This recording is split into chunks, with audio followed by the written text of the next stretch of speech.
tutok ka sa ani, kalain-lain pero kahit ubod ka ng pangit sa'kin, mas nakakakit ka pa kapag natutok ka magahit. Hindi ka man kapiling, ikaw lang ang kapiling ko. Kahit hindi pilitin, ikaw ang pipilitin ko. Kahit marilis ko, ang sarap na feeling mo, ikaw ang namimiss ko mismo. At kung kasama ka, parang naglakad ng aso-aso day. Pagkalit si San Goku, parang kamo-kamo babe. Pero ikay between kapag sa langit nakadungo, kahit parang in between ka ng babae at bakulaw. Hindi ko maipaliwanag, hindi ko maipaliwanag ang lahat. Marahil ikaw ang laging hinahanap, ikaw ang lagi hinahanap sa pag-isip ko. Ikaw ang nasa isip, batid kita hanggang sa panaginip. Basta ikaw ang iniibig ko. Ngunit hindi ko maipaliwanag, hindi ko maipaliwanag ang lahat. at marahil ikaw ang laging hinahanap, ikaw ang lagi hinahanap sa pag-isip ko. Ikaw ang nasa isip, kadate kita hanggang sa panaginip. Kasi ikaw ang iniibig ko.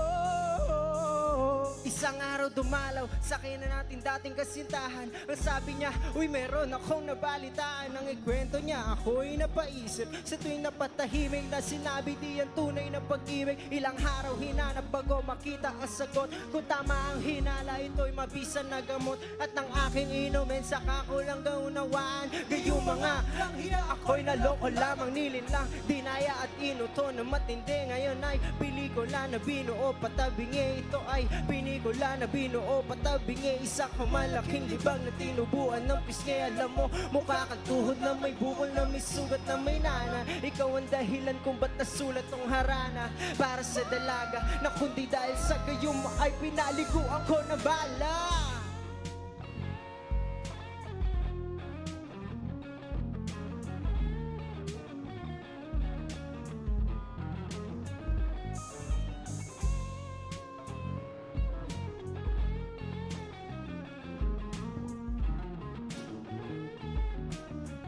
Hindi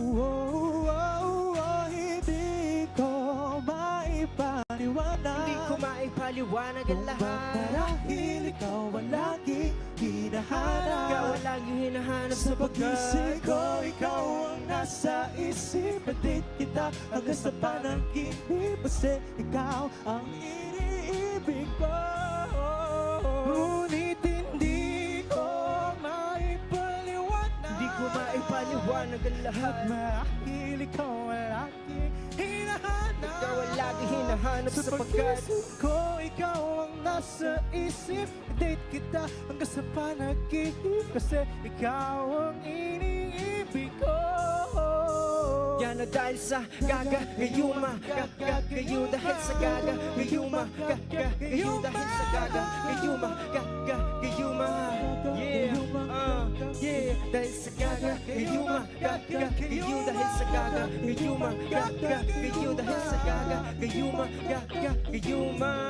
Gayuma, gagayuma.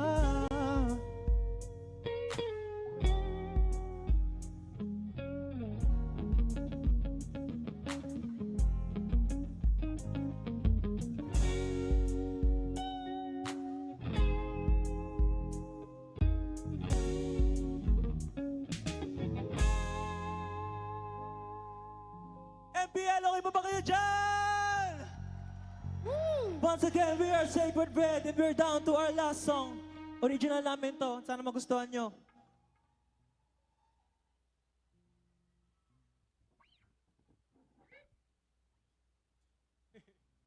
One, two.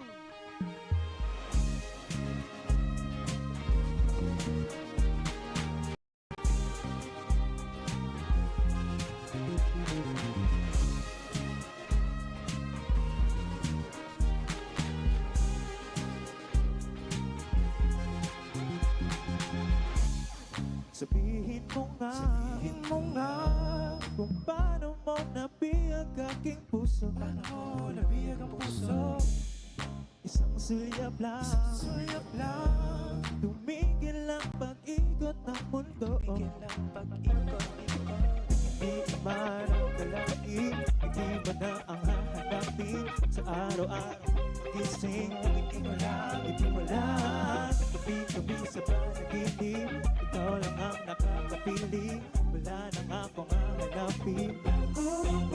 Ikaw lamang, oh sinta, ang hinahanap sa bibig na wala na kang hanapin pa.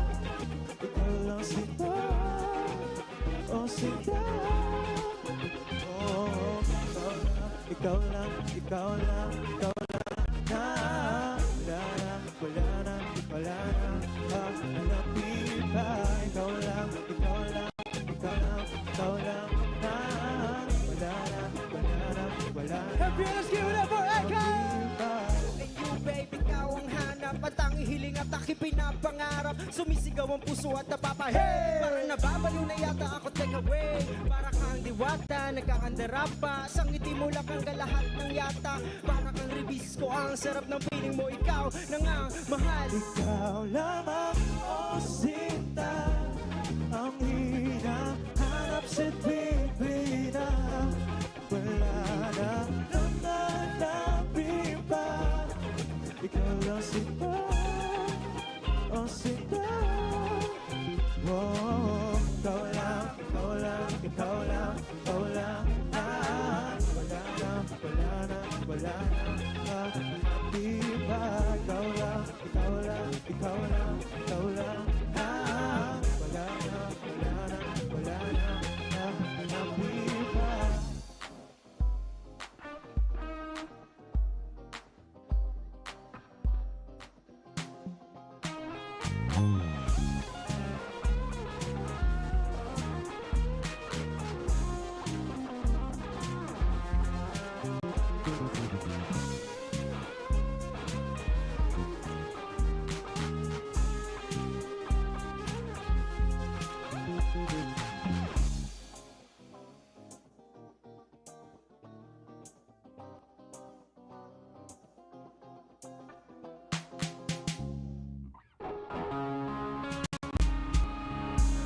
Thank you, MPL, we are Sacred Red!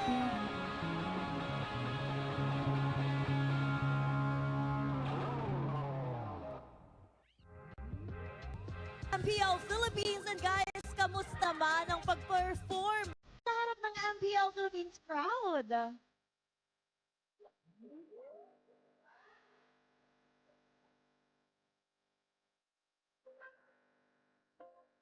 감사합니다, 감사합니다. Oh, so you heard it first here in MPL Arena or Champions Arena rather. At sobrang nakakatuwa na dito niyo unang na-perform yan live. Can you tell us more about this song? Ano bang ibig sabihin nito or anong inspiration when you wrote this song? Ano na siya, it's about telling someone na mahalaga siya and I feel care for her, na mahal mo yung isang tao. So basically parang words of affirmation siya about sa special someone. Oh, to be loved like that. And I'm sure a lot of MPL fans can relate, but please guys, can you tell us where we can follow you and stream your music? You can follow us on all social media platforms. Username po namin is Sacred Red Music and you can stream our songs Sacred Red on all digital streaming platforms. Thank you. All right, thank you so much to Sacred Red. Again, MPL super fans, let's give it up for Sacred Red. At kung nag-enjoy kayo sa kanilang performance, I'm pretty sure super fans mag-enjoy kayo sa nakaabang na matches for today's playoffs. Tama ka dyan, Denise. Alam mo, kung ang mga super fans natin ay wala dito sa Champions Arena, you've been missing out a lot. Abangan ang lahat ng yan. This is your host, Thea. And this is your very own Odin. At ako naman si Denise. Samahan niyo kami dito lamang sa tahanan ng pinakamalalakas. Ito ang MPL Philippines Season 17 Playoffs. Sacred Red, when we say lakas ng Pinas, sabayan nyo kami ng palagan na to. 1, 2, 3, lakas ng Pinas! Palagan na to!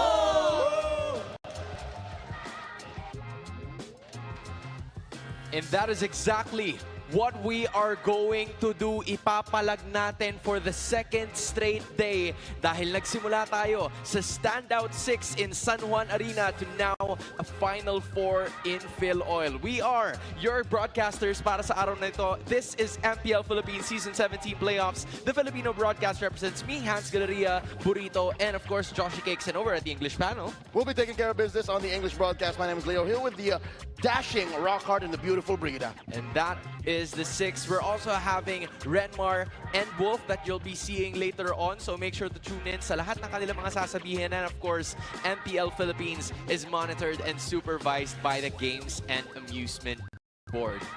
Guys, we reached the second phase. Tapos na tayo dun sa play-ins. Makamusta ko yung mga tao na nandito kahapon kasi it felt like it was such a really eventful day. Burrito, talk to us about how that. Halo-halong emosyon eh. May saya, syempre. May lungkot.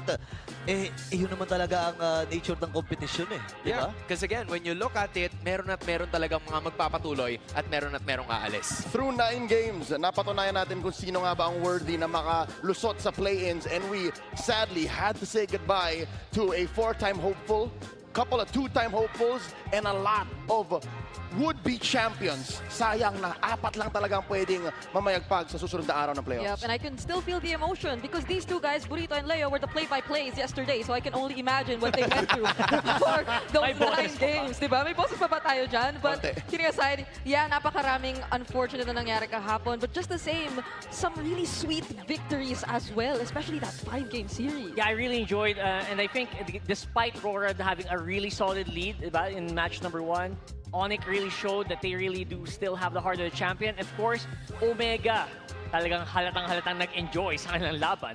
And because of those performances kahapon, I would like to see another 2 matches na 5 games ulit ngayong araw. Let's Falcons and Onyx up first sa ating first series, and I can say, with what we saw kahapon mula sa Onyx Philippines, Falcons has to be ready. Ibang klase ka talaga, Joshi. You want a day 2.1? I mean, I'm not sure if that's gonna happen, but hey, yung base sa nakita natin dun sa play-ins, tila ba walang sweep. So that already goes to show everyone na walang naging one-sided series. Everyone had some sort of fight, including the first 2 teams that we're gonna be seeing for today. Team Falcons making their debut for this season's playoffs against Onyx Philippines that really showcase what they can do. Yeah, ang dami rin mga makabago na na-discover natin kahapon, no? Yung 100% win rate ng Claude ay nabawasan din naman. Pero speaking of Claude man, Super Marco, ay si Super Prince, hindi naman nagko-Claude yan, pero ito na ang ating Enduring Legacy. And we're talking about legacy. Onyx Philippines have gone through a lot of variants, a lot of rosters and players. Nandiyan pa yung VYs, nagsimula yung Onyx.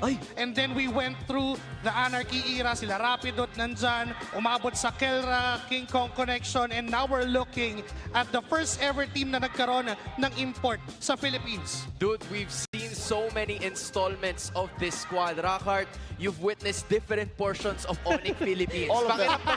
Ikaw ang best suited to look at what the statements are, especially yung kay Carl TZ. Especially, I mean, pag sinabi ni The Goat yan, ano ba, let's all just shut up and just listen, right? Yeah. Well, Grabe improvement, and I think that will apply to the whole, right? Not just for Savero, but everyone on the yellow. Yeah, I agree.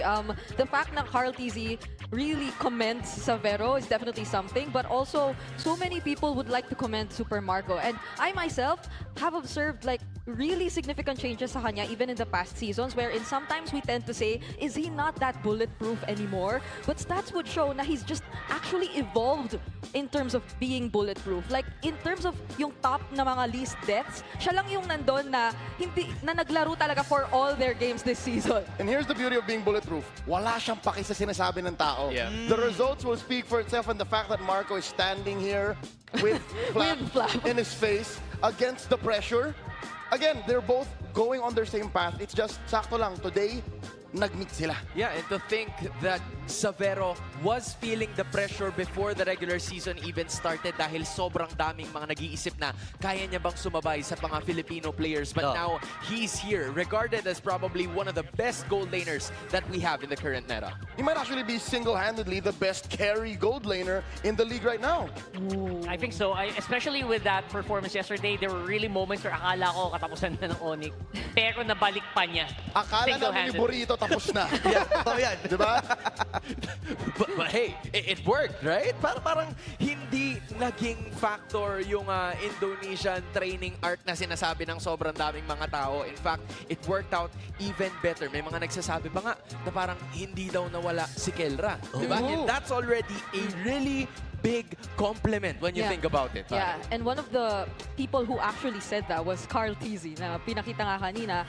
It didn't feel as if he had this adjustment coming in from Indonesia to the Philippines. And I think it was also mentioned yesterday sa broadcast na his being part of this lineup did not really feel sudden. It felt like it was planned all along. But then, there is one interview na sinabi ni Marco, wala siyang pakialam sa pagiging #1 gold lane. Kanila na yan. Basta sa kanya yung champion. I like it. I just like this series. So many stories from orgs to the player matchups. I think it's time for us to know a little bit deeper about this matchup. Here is our on-ground panel. Thank you so much, casters. Renmar and Wolf here in the unintentional hype reveal panel. I am 5'10", he is 6'1". That is actually totally accurate. Now, we saw a lot of interesting things yesterday. Admittedly, nag-crash out ako minsan in the English broadcast because there were some things that we saw yesterday that were a little bit unfavorable. Are there specific things that you saw yesterday you do not want to see today? That's an interesting question kasi ito ay hindi naman ibig sabihin na pangit siya na nangyari because the util versus util battle na pinag-participate ni King Kong, maganda naman yung naging resulta para sa kanilang team, but I would want to see him on Assassins once again. And maybe this time up against Kyle, that will be such a great treat for us. So yun yung gusto ko mangyari. So we're already here. Let's talk about the real cooling tactic by Infinix GT50 Pro. Let's start off with, actually, what do you want to start off with in terms of our K2Vs? I guess yung overall dito para sa dalawang teams as they are now semi-entering into the arena, ang expect dito is yung last pick na EXP. And I'm not saying because mali itong hero pool nila whatsoever, but mainly because I want to see teams try to outlane their XP lane matchup. And then syempre, etong para sa Onyx Philippines, sa Team Falcons, I mean, kailangan nilang pigilan at mag-watch out dun sa 5v5 na ginagawa palagi ng Onyx right after the post-turtle or post-lord. Sa mga neutral objectives, they always like to 5v5. Now, for Onyx Philippines, and this is interesting kasi di ba usually sila yung nag-invade.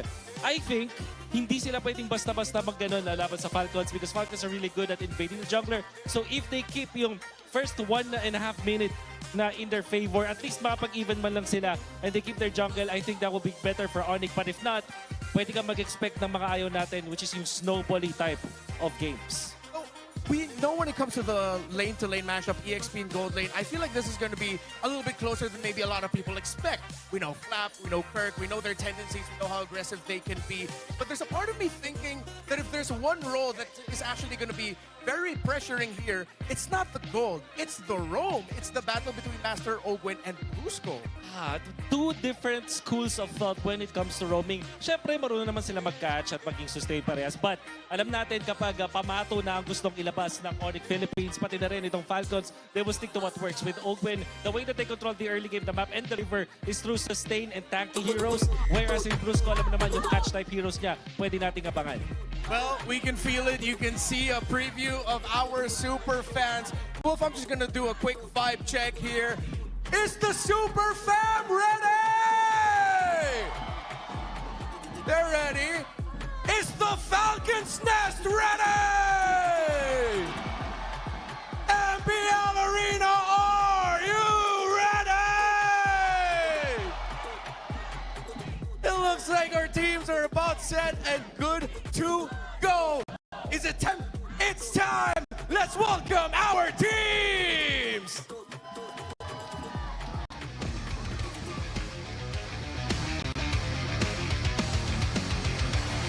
They reconfigured their system and unlocked their true Titan form. Now they're here to take this playoff stage by storm!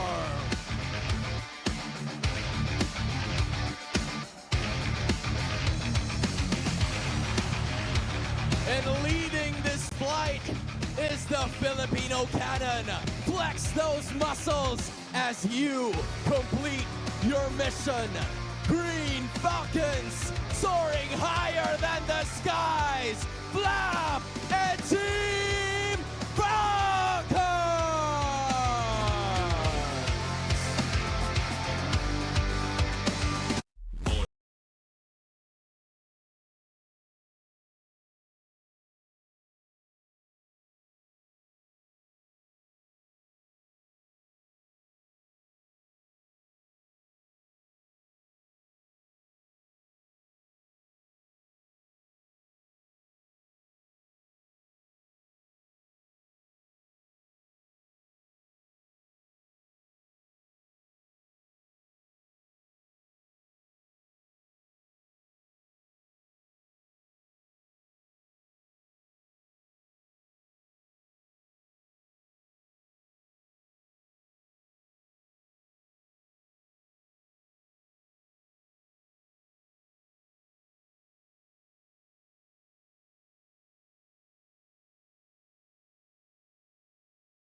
Our marshals, that's Miko, Chico, Joshua G, and Dujin. And our head referee,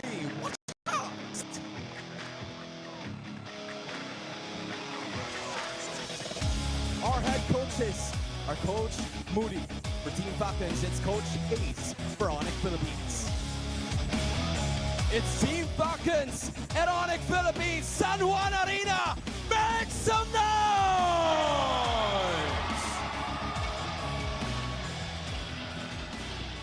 This is Team Falcons Philippines debut in the San Juan Arena. Brigida, talk to us about one of the 2 times in MPL PH. One of the 2 titles in MPL Philippines. Team Falcons, it was already really highlighted in our Key to Victory. There's so much that has to be done just so Onyx, coming off from that win yesterday, and are not able to complete and fulfill that momentum, especially in terms of their jungle rotations. We definitely have to eye out Super Prince and Brusco and how they could go toe-to-toe against their mid-duo. Rockhard, what's the verdict on Super Fam's performance yesterday? Yo, you know what? If you're talking momentum, these guys have got it in spades after a victory like that. Sweeping it against the current reigning world champions, they seem to be the favorites in this one. I don't know if the desk agrees with me. About 90% of that momentum is on Clayton. It's on Savero. Yeah, it is. It is. I must say that I never expected that it would come to a point wherein I would really have to consider and decide myself between these 2 gold laners as to who I would really consider to be one of the best here in the top 4 teams. Seems to be the case, right? I mean, right now, the gold lane is the biggest contest. Again, it's not just about the wins, it's about who is on top, who is the head honcho in the goal. Take a good look at these stats. Again, 11 heroes atop Falcons. Onyx is definitely more diverse. Let's listen to the smart 5G ping test before the match begins. Again, kanya-kanya na to. Maglalaro talaga ako. Ay, Janine Verdin, pumunta ka dito, mag-ML lang Janine Verdin Band at Sacred Red Band. Super saya ako kasi nalo kami. Tsaka nabigyan namin ng sobrang ganda laban yung mga fans. Best of 5 series na nalaro namin lahat. Excited ako sa next season ng Aurora kasi sobrang lakas sila kahapon. Iba yung form nila. Parang M7 form sila. Good game sa Aurora. First day ng playoffs, super saya and nakaka-excite. Sana punong-puno yung crowd para ganahan ako lalo. Yung palag ko sa Onyx, gagalingan namin, inaral, yun yung advantage namin sa Onyx, guys. Inaral namin sila kagabi. Umabot kami, hanggang oras yun? Hanggang alas 3 kami nagplano. Ganun kami katindi. Tagal niyan. Pinagplanuhan namin ng matindi. Kaya gagalingan namin mamaya, guys. Let's go. Guys, thank you nga pala sa mga sumama sa Super Fan City Parade namin. Mahal na mahal ko kayo. And I will Really tore up the game with phenomenal game win losses. Really high. Is that the way you see the draft going? I mean, it's a lot easier to actually cut earlier, so I think I would expect XP laners to actually arrive a lot quicker. Although in terms of drafting, I don't really want to give it too much, except for maybe a Phobius or, the very reliable Arlot for them. So that's going to be up for the grabs here. Let's go into the draft phase. That Arlot reminds me of a certain combo they did way back in the regular season, which took the top seed by shock, which was the Arlot Kalea Guinevere in their lineup for Falcons. Interesting for me, the team that would actually like to pick the box trap answered it out right away.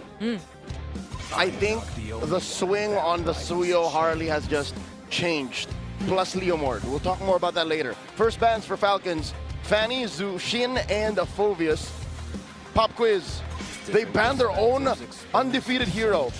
There's Onyx taking out the Marcel. That's an Ogwin special. There's so many open heroes to start with. So many open Kalea, heroes. the aforementioned Guinevere. Yeah. Falcons are a Guinevere 1, Claude 1, Team 2. I would like to see that. Especially if we go to number 2 and 3 for Falcons. Kalea Guinevere is so scary. Like, those heroes can really go crazy, except I don't know if I want to see Kyle on the Guinevere on game 1. Just because I don't know if that's going to be as aggressive or if it's going to be like as good in the late game, which is really how Onyx comes back this game. Maybe if we were in grass. Grass. Yeah, Better we're- surprise factor. Yeah, we're in walls. You can afford to be simple. You can afford to just go Leomord too. Yeah, I would have been okay with a Claude Prio too, but just knowing how Savero can't even utilize the Moskov, I don't feel like they'd be putting too much Prio on that.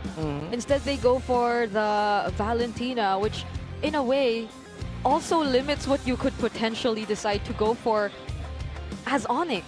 You wouldn't really consider the likes of the Leomord as much anymore. There goes the Kalea Claude.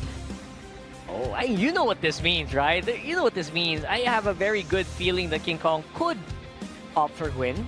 But, again, you already have Flap on the other side. I feel like you are already preempting picks like the Arlot. Although I would maybe secure the Arlot first compared to the Kalea. As compared to the Guinevere, right? Depending on what combo they want to run. Yeah, I don't... Well, that's the Kirkitech, so there might be a chance, but based on the heroes that they were picking yesterday, it's more of like a stable XP lane rather than one that goes for the big types of setups for Kirk. Yeah, Terizla for Yeah. Kurt, right? Okay, there goes the Guinevere Arlot. So, they denied it from... Wow!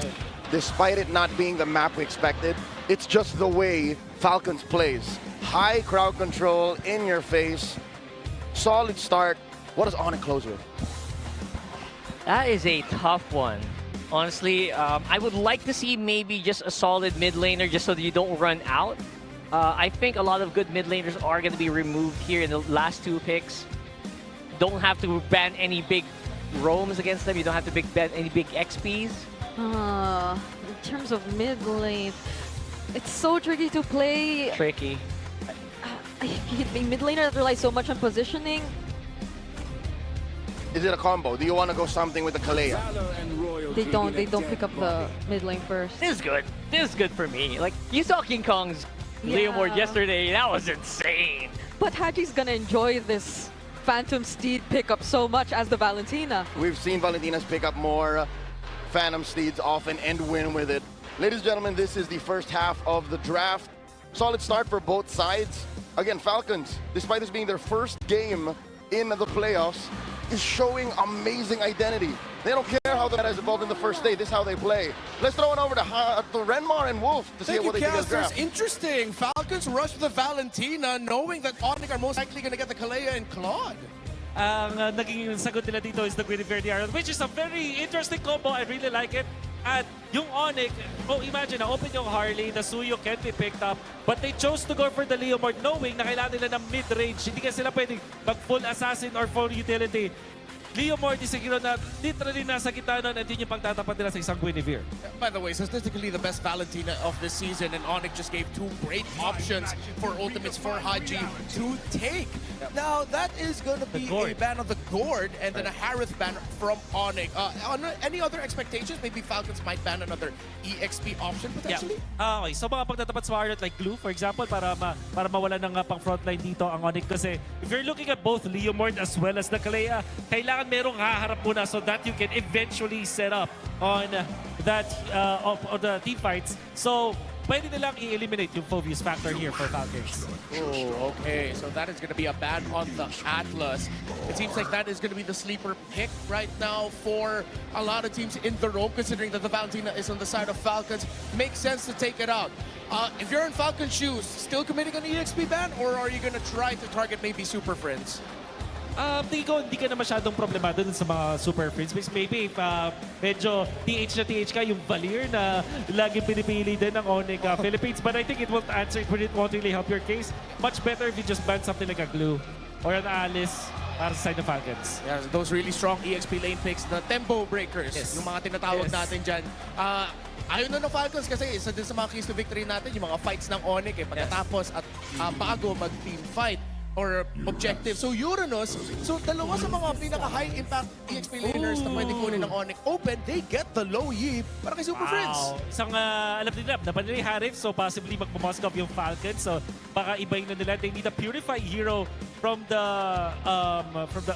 carry role. So baka carry yung kanilang piliin. There's the Falcons and then there's the Kaja as well na pang-counter din ng mga teams against the Kalea. It's the Roger! Wow! That's a comeback pick! I was just Ting earlier, the down room. I wouldn't want to see Roger. I don't miss him. Falcons end up picking the glue. Interesting decision. How do you feel about this? I think it might be a little bit too much of a wild card. For the roam roll against the Louis, medyo siguro mamaisip ko. Pero ito yung hero na hindi mo talaga mabubuhat and it will be a problem for this Leomord. So I do like the idea of the Roger, but Onyx Philippines, ang pwede nilang gawin dito is to look for another setup dun sa parang medyo fighter dun sa gilid, which kind of means baka yung Teres na dito yung obvious pick para sa Onyx. It's just so stable and dependable, and Yanis as well. He's gonna be there. I have mixed feelings dito sa Roger, pero hindi ko kasi pwedeng kontrahin yung Louis ni Fritz eh. Yeah, what if they were cooking something? By the way, super fans, scan the QR code and predict the match winner correctly for a chance to win 1,000 MLBB diamonds. I'm feeling kind of crazy today. Maybe the Falcons is just my right amount of crazy. I'm going with their draft despite it, being too wild. And ma-expect natin dito yung Roger na magkakaroon ng mataas na killing potential, especially kasi ang daming stunts eh. And you are also giving ultimates sa Valentina. So yeah, I do agree with you. You know, after thinking about it, siguro nandun ako sa Roger boat here. Interesting as we enter game number 1 at MPL Arena. Let's loop back the casters. Where did that come from? What a way to open day 2. Yeah, we literally stood up from our chairs upon seeing the Roger pick come into play, and even our panelists had mixed reactions. I think towards the end, they were trying to be a bit more convinced about it. But the fact that it's just so surprising, you're not so sure what to feel. Yeah, I completely agree. When you initially look at the Roger, it doesn't feel like the optimal goal lane pick. But when you look at who's using it, it's Super Marco. You give him a hero that has so much survivability, you know he's going to carry later on. Yeah, and that survivability, I think... Oh, hold on. Okay. Super Prince with such burst damage early on. Okay, so it's not like it's just Falcons who's playing with surprises, right? Nope. Super Prince, Loyi, possibly the second most prolific Loyi user in the league, second to only the Chef. That could also open up a lot of crazy things. They did this in their battle for third bout against Onyx ID in MSC 2025. Yeah. The world's longest tsunami slam. They brought Kyrie back to Manila. I'm wondering if we see that here, though. I think Falcons in their lineup also have enough response to deal with a surprise diversion play if they are indeed ready for it. Like, there's a final slash from Flap that can potentially counter set, or even just a single spatial migration tool. Yeah, they can actually answer the moment that it lands, but before it happens, they don't have any early warning signs. Yeah, that too. Okay, there goes King Kong with the Phantom Steed. Ogwin was forced to flicker out of that. Okay, little baby Patrick had to get on out of there, skedaddle. In the first about minute, Savero had to use the Purify. Yeah. What was that? I mean, that just feels like trying to... trying to preempt something? Again, you can't be too aggressive, and you can't give out too many early kills. Kind of understand it. And again, it's all the pressure that the Falcons are giving. And partly maybe it's been so long since he last had a laning phase against a Roger. Right. Whoa. That you kind of forget how it actually works. That's a clear from Kirk, though. Final slash from Flap, but he still finished off the kill on Kyle. That's going to be first blood for Onyx. Phantom Steed 2 for King Kong as he goes for the chase against Ogwin. But that's Brusco and Kirk providing him help. That's a terrified from Haji. Does Ogwin get away? He actually does, and steals away the Phantom Steed himself. He's going to use it to run away now. Flap will be here to help, but the fight keeps going, and they no longer want to continue. They wasted so much time, but they're only delaying the inevitable. The Super Fam don't give up. What? Flap doesn't want to stop another final slash. Ogwin and Kyle too for the re-engage. Kyle is finally here, has the retribution still, but Kirk is zoning him out so well, and Ogwin's too low to even fight back. Now Marco's here. This should trigger the passive. Low members of Onyx, they have regened up to more than half health. Kyle's low. Yeah, I can't believe the turtle was actually reset after that. Another Phantom Steed coming in from King Kong. Duality for Flap, and they secured the turtle with a kill. I don't know what was going on there, but Falcons really did not want to let go of that turtle. Want to keep fighting as well. And they keep fighting. There goes a setup from Kyle, but he immediately gets away. Ogwin finds a target, but I don't think they have enough to finish this off. That's just Onyx constantly invading Falcons after that objective. Only in MLBB do you see Patrick mounting Sakura, but regardless, Falcons have overextended. For more than a minute, they were forcing what clearly was not theirs. That's exactly what I mean. Yeah. It is so weird that Falcons are doing this. You see that goal lead? That's just from missing out on minion waves. Uh-huh. That was a huge lead built up because you overstayed. You went in one by one by one. What's up with that? It is something already explicitly mentioned in the keys to victory. Watch out for Onyx 5-man post objective. And that's exactly what they did. I can't believe they actually kept that going even though there were multiple soft resets on that objective. But here comes a diversion play. Kyle seems to have sensed it. Ogwen now all alone up against 3 members of Onyx. Uh-oh. He will be tanky enough to withstand the damage though, but he gets brought back in multiple times, even with the Phantom Steed. Yeah, there's just not much you can do here at this point. You are completely at disadvantage. Falcons really have to recalibrate. They have to reset their minds here because they feel like maybe they're on top. They're absolutely not. Almost 2,000 for Onyx, and it's only going to grow. I was about to say the only real silver lining for Falcons was the gold lane, but even Marco's gap. Marco's down by more than half an XP bar, and I don't even know where the gold is right now. 2,000 just off of a few kills and 1 turtle? Yeah. I completely understand because Super Marco actually tried to help out on the bottom side of the map. He tried to assist on that first turtle. And I think the damage it did to their economy is just compounding over time. Okay, himself is down 300. Yeah. Not bad, but that doesn't change the fact that Falcons as a whole is bleeding. Yeah, and more so, I think it's more on the jungle. Kyle is already behind by 1,000 almost. Savero using the Blazing Duet just to get away. Still has a Purify, but the counter sit from Kirk! Flap gets punished right here. King Kong trying to fight back too. But Falcons have already lost one, and that's their EXP laner. It's just optimal usage of the Tsunami Slam. Use it whenever you can, put pressure, and they're giving it. Was that a flicker from Kirk as Falcons still try to fight this? Haji nearby. King Kong still wins out the retry battle, but then they find a kill on Brusco. Kirk now must run away, doesn't have the flicker anymore as he gets caught in the spatial migration, in the grab, and that's the trade for Team Falcons. That's exactly what they wanted to do. Have Haji a Tsunami Slam, and look at that. Just don't want to stop. They find one more. This isn't a shutdown just yet, but King Kong gets back to safety. Flap's definitely been doing arm day. With a single final slam, he was able to pull the weight of an undead knight and his horse. But again, this does not change the fact that Falcons are down so much gold. This is about 1,000 spread across the board. Let's look at the items. Yeah, they're getting started onto their combos, but again, the items will have a lot of catching up to do, especially with Radiant Armor already active on Kirk. That shuts down pretty much a lot of damage, especially from Haji, especially from Kyle and Ogwen. Yeah, I guess at this point, Falcons just really have to find that combo because Super Marco has his Sky Piercer already. So it's probably them also looking at Super Marco to just be that guy to, even though we're kind of late into the game, just snowball out of his mind and be the real main carry. Which ain't impossible just yet. Their damage profile is there. If anything, the real challenge is going to be taking down Kirk. Yeah. Kirk, when he does scale up to being an unstoppable juggernaut, will be the one to stop those Sky Piercer stacks. But now, there was some sign of hope for all the Falcons. Half of the arena comes alive. Top lane, they tried to force Savero out. Maybe they should keep doing that. Yeah. Keep doing it and just make sure that Savero can't pull off anything crazy. Force him maybe into a Winter Crown. Maybe just give him so much pressure that he bows to it instead of being it. Okay. Turtle spawns in 15 seconds, but as of the moment, it's still Onyx completely in control, especially of the Riverside. Look at the damage they've already dealt towards Haji. That's a yellow ube. That's a yellow ube. I love that. They're just sticking together. What's worse than micro? Just micro en masse. Yeah, and it's so easy to do, especially have a Lu Yi on your lineup, right? It's so easy to reposition whenever you want. Ogwen, though, the glue advantage is very apparent here. You can just go in. Oh! Can't really do anything else. And they were able to land that Tsunami Slam on Kyle! And he gets bursted down too!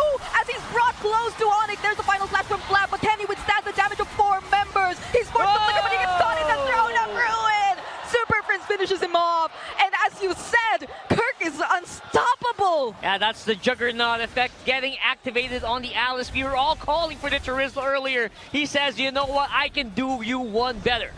Look at this, once again, an instant replay. it really went sideways as soon as Onyx was the one to pull the trigger first. Sure, Kyle got into a good position to hit him all with the Requiem, and then there was a good reactive final slash, but that's the keyword, reactive. This lineup from Falcons would be just so much better if they were the ones teeing up Marco to start cleaning up. And I want to give them the benefit of the doubt that, you know what, they're just ramping up, they're warming up in the air. I can see Super Marco already has pretty good itemization, so I don't blame... Oh, wait! Oakland? They're actually going for him first. Spatial migration lands on one, but they're too tanky. Blazing do it too as a response, but it's not gonna be enough. Oakland gets taken down, and Kyle barely escapes that too. Now they're on to Flap. Flap will be able to somehow sustain this. There's gonna be Kirk, but they won't go for the kill anymore. Onyx are just happy to take over the map. Look at it. There's just the tier 2 turrets left, and they're gonna pressure them even more. Oh my goodness, that's a Purify used for Super Marco. Spatial migration lands, but look at the duality! Super Prince is just not allowing Falcons to go for whatever set they want. Yeah, Falcons said, I want to make a play. Onyx says, you know what? Try your worst. And they really punish with a triple. If you're down 5K, even a surprise setup would be a little too much to ask. Super Marco, yes, does have items. He's on his way to his endless battle, but there's literally 0 stats now. Flap falls underneath tier 3. They're in the base. Unbelievable. A 7K gold lead and them taking down a base turret before their first Lord. That is just so good. Again, Brusco, excellent targeting on that Kalea. Really stops players like Kyle would go crazy. Even Super Marco has to just keep his distance. It's just good. Like, crowd control here is layered so well. King Kong going in at the right times. And look at this. It's a conceal. They're going for Kyle! Spatial migration already used. The duality does not land, but they're going for the dive. Winter Crown forced out. Kirk with the zone. They find the kill. Kirk might just be the trade. I mean, that was 4 members of Falcons plus a turret. That basically is just math going against Kirk, but I don't think that's even a sigh of relief. That's barely a second of oxygen underwater. Onyx are literally waterboarding Falcons. It doesn't even feel like a consolation prize. It feels like they're drowning and they're trying to just stay alive, keeping that air in their lungs for as long as possible. I guess this is where we start to look for the reason as to why they decided to go for the Roger pick. What was the idea behind it? Because we already had somewhat of a theory earlier on, but I think it's just Onyx 2 having so many answers to what Falcons were planning to do all this time. That crowd control, the disrupt from the Lu Yi, who by the way just used the diversion. But Falcons have somehow sensed that. It's going to be a pretty prolonged siege here. I don't think there's going to be any immediate danger to Falcons as of yet, unless Kirk does something like this. That's the immediate danger, but they're not really going to fight it just yet. But Brusco still fights one. It's going to be Flap, has the flicker, will survive, but not until Kirk and King Kong go for the chase. Down one member for Falcons. Oh, they're hoping that Super Marco just sees all of the low members of Onyx, but none of them are having it. They've already lifestealed and spellbound their way to full health. Severo's just locking on the turret, still has the Blazing Duet and the Winter Crown as Onyx are forcing the fight, and there you go! The Blazing Duet coming in just the right time. They find Ogwin and Kyle, and there's a legendary kill for King Kong as Onyx put an end to game number 1. That was an absolute time trial game here for Onyx. Wants to finish it quick, did not give that Roger any space to play. That's what they call in the business a lightning round. The Super Fam draw first blood in this best of 5. Falcons were just asking for too much.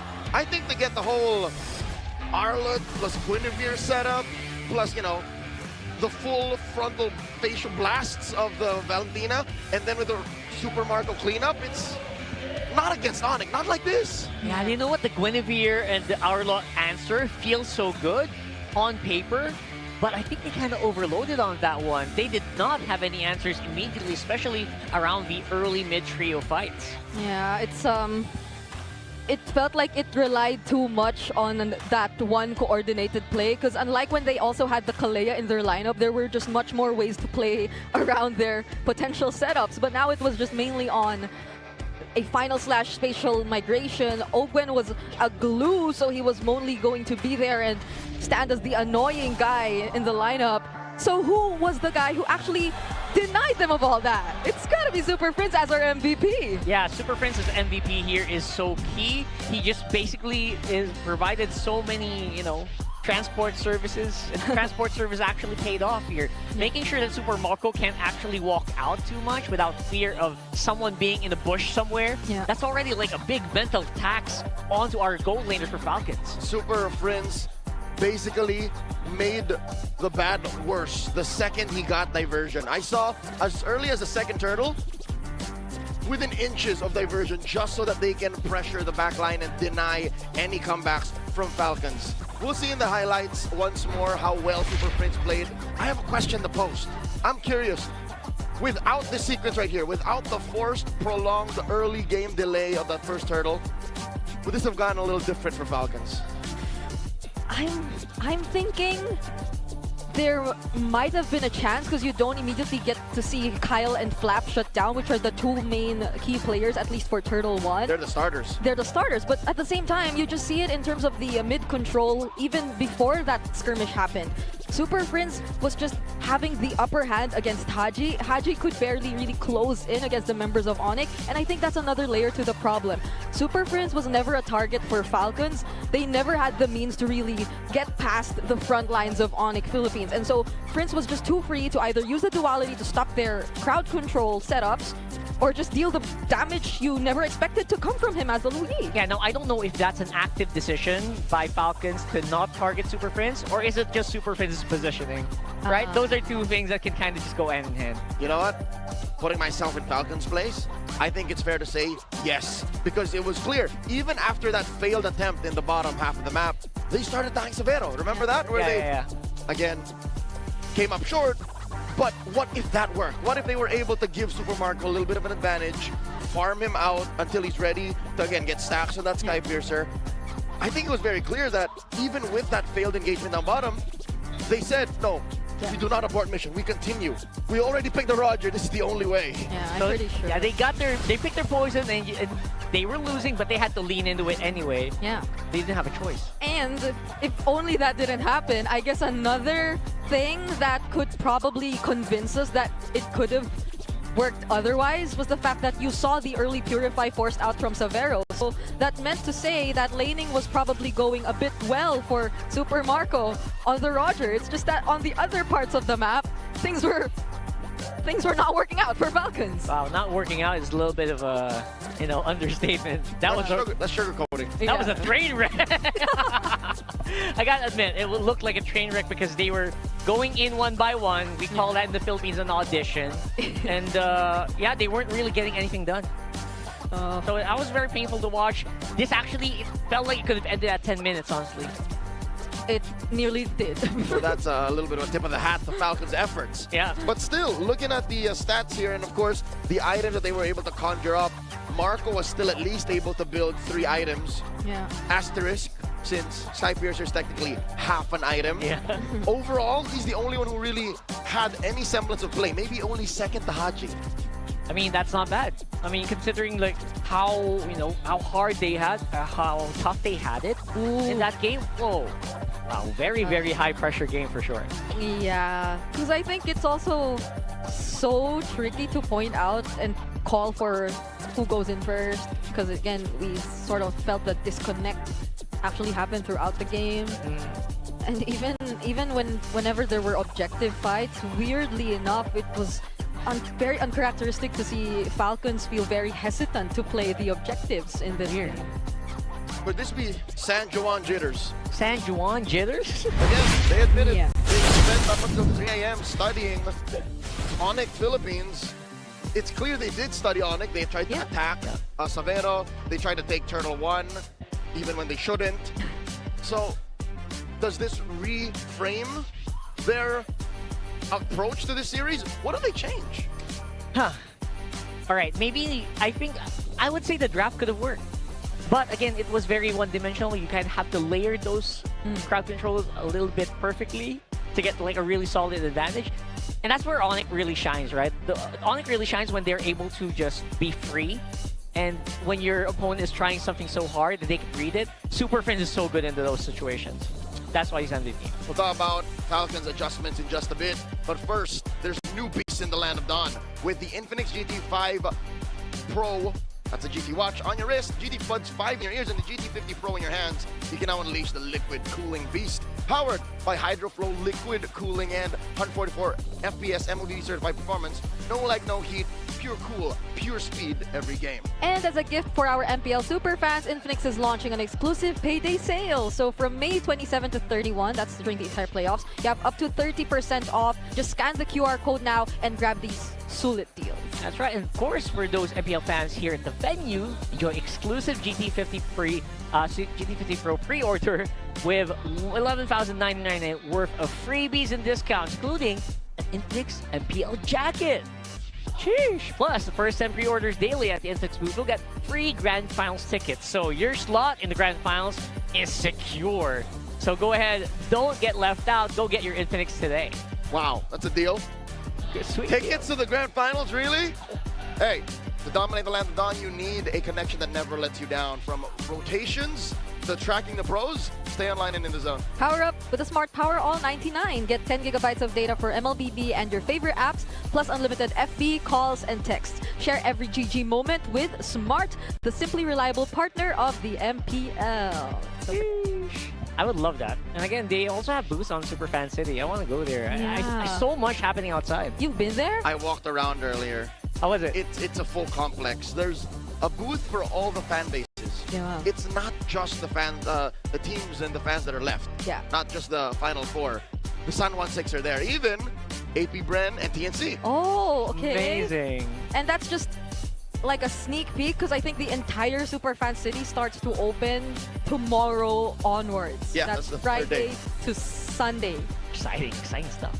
Yeah, you get merch there. You get a lot of other mini games. Do you have your TLPH jacket yet, Brigitte? I have not checked, but I heard it's quite. It Nice. costs quite a bit. It's $100. Let's throw it over to our hosts. They got a little something before we get back into the match. That is a quick game between Team Falcons and Onyx Philippines. And right here in the Champions Arena are champions as well of MWI. Please welcome Navi PH. But Odin, before anything else, girls, why don't you introduce yourselves to the ML Superfans and your roles? Hello everyone, I'm Arai. I'm the roamer of the team. Hi, I'm Rain, the mid laner. Hi, I'm Keishi, the jungler. Hi, I'm Lian, the gold laner. Hi, I'm not Ayanami, the explainer. King Salman, head coach. Alam nyo, sobrang nakakatuwa na nakasama namin kayo dito in the Champions Arena. Ako na starstruck pa din ako na nakikita kayo live kasama namin dito. At speaking of being here in the Champions Arena, kumusta ba yung vibe na nandito kayo ngayon? Sobrang saya po ngayon dito sa MPL Arena and sobrang grabe po yung cheer and energy ng mga fans po ng kanya-kanyang team. And guys, fresh from winning, kamusta ang feeling ng pagiging champion? Syempre po sobrang fulfilling kasi worth it yung pagod at sacrifices namin as a team. And syempre hindi pa po natatapos dito and dapat mag-double effort pa po kami para sa MWI. I love that. I love that. Alam mo, bago lang din kasi yung team nyo. Gaano na ba katagal kayong magkakasama since merong dalawang bagong addition to the roster? Mga 5 to magsi-6 months na rin. Magsi-6 months pa lang at nag-champion kayo agad and road to Paris na kayo in a few months. No, nakakatuwa lang din na talagang ipinakita nyo kung gaano kayo kalakas dominating yung run nyo from the regular season to the grand finals. Bakit sa tingin nyo ganito yung synergy nyo? Go Mirai! Bakit sa tingin mo ganito yung synergy nyo? Merong dalawang bago. Maganda lang po. Malakas lang po yung chemistry namin nasa team and maganda po yung bonding namin outside game. Paano ba yung mga bonding nyo? Siguro lagi po kami kumakain sa labas. Aside po sa kumakain kami sa labas, po siguro, pickleball, tapos sabay-sabay po kaming nag-movie mara. Tapos yun lang po. So, pare-pareho yung trip nila. And you know, after winning the championship, girls, ano yung sunod? What's next for Navi PH? Before po mag-EWC, siguro ano po muna, magsi-Singapore po kami to fight po, to compete for the cyber athlete po na mangyayari sa Singapore this coming 32 June 1 po. And after po nun, magpa-Paris na kami. Yay! Speaking of that, alam nyo, matagal na rin naman namin na subaybayan, especially yung tatlo kayo, Mirai, Not Ayanami, and Keishi. At hindi na bago sa inyo itong competition na to since you were also champions back in 2024. Gaano ba kayo kagigil? Keishi, gusto ko ikaw naman ang marinig ngayon bilang kanilang jungler. Ano po, ngayon sobrang gigil namin kasi naranasan na namin yung both extremes. Tapos naranasan namin mag-champion, naranasan namin matalo. Kaya sobrang gigil kami ngayon i-reclaim yung crown. Alam mo, ngayon pa lang sobrang proud na kami sa inyo. And speaking of gigil, paano ba yung preparation ng isang gigil na team, guys? Ano yung mga hinahanda nyo going forward? Sa akin po, parang normally, kung ano yung ginagawa namin dati, ganun pa rin po yung ginagawa namin. Pero nung nadagdag po yung dalawa, mas naging porsigido po kami at determinado na mas ilabas po yung laro namin. Lalo na po, deserve po talaga nila na mag-international stage at makamit din po yung kampyonato. Showing respect para din sa mga bago, no? Talaga nakita natin ang chemistry nyo and we look forward na makita kayo ng magpakitang gilas sa international stage. And before we let you go, Not Ayanami, tanungin ko na rin kayo, ano ba ang mensahe nyo sa potential teams na makakasama nyo in the EWC? Since mas competitive na po yung MLBB ngayon, surely hindi lang po sa men's team po yun. Pati po sa female, ang sobrang hirap na po ng competition. Sobrang hirap na pong manalo. So, yung message ko lang po sa mga potential na mga kalaban namin is, bigyan natin ng magandang laro. Bigyan natin ng magandang laro yung audience. At gawin natin yung best natin palagi. Thank you so much, Navi PH. And with that, ngayon hinahawakan nyo na ang key patungo sa EWC. I-raise nyo yan at the count of 3, okay? Sabay-sabay tayo. In 3, 3, 2, 1. This is Navi PH! Truly proving na hindi lang sa Pilipinas na guys ang malakas, also the women in MLBBO din. And with that, balik na muna tayo sa ating game with our casters. Casters, talag na to. Great hearing from the women of Navi PH. Kind of awkward that right after that beautiful segment, it goes to two dudes standing in front of the crowd. Hello and welcome back. I think we have to discuss the previous game. Roger Tol! Roger Tol! Alam mo na, kaso kaya siguro hindi nanalo kasi wala yung kanyang kontrapelo which is yung Lancelot. But only legends know that. Ang alam natin dito sa game na to ay parang medyo iffy talaga yung naging decision to go for that, Roger. Remember when we talked about that, Redmar, I told you na parang mas gusto ko yung Loyi na coming out from Onyx Philippines, especially because when you look at the draft, this Roger might have a little bit of a hard time facing up against eventually Alice na napick doon and then yung Kalea. Pero hindi yung naging problema. I think it was the map it's from Onyx Philippines that actually made it difficult for Team Falcons to win game number 1. All right, you look at it more from a macro perspective. For me, just looking at the pieces that Onyx had, yeah, the Roger could have worked if Onyx didn't have that early game they had through that aggression. Of course, you talked about Loyi with the map movements, but you said something and we agreed on it. Kirk was online. That Alice was a menace for Falcons to deal with. For sure. All right, so itong heat map na makikita ninyo is the first 8-minute movements coming out from Super Prince. Just to be clear lang din, yung mapulang part is kung saan siya nagsistay pala. Pero kailangan yung sundan is yung galaw niya mismo. Look at how blue the map looks like yung sa river side. Kasi alam nila na nakokontrol nila yung river. This is, para alam mo yung perfect game para sa isang mid laner. Kung paano ka magkakaroon ng influence. Talagang pininturahan niya ng kulay blue or if dilaw man yung sa kulay ng Onyx, yung mismong river dito sa ating game. Which meant na hindi nakaikot itong si Roger. And even si Flap actually had a little bit of a difficult time in this game. Just because of the fact that hindi siya makahuli, kinailangan nilang parang makahanap ng mga creative na angles that eventually got punished. Yeah. Parang ang ganda eh. Parang makikita mo yung magandang huli, pero walang follow-up. That's why nasira yung tempo ng Falcons because of what Prince was able to achieve. Yeah, and that's the painful thing to watch with the last one, wherein you could see the creative angles, but just looking at how we understand the top meta picks of the game, the strategies that you want to pull off in team fights.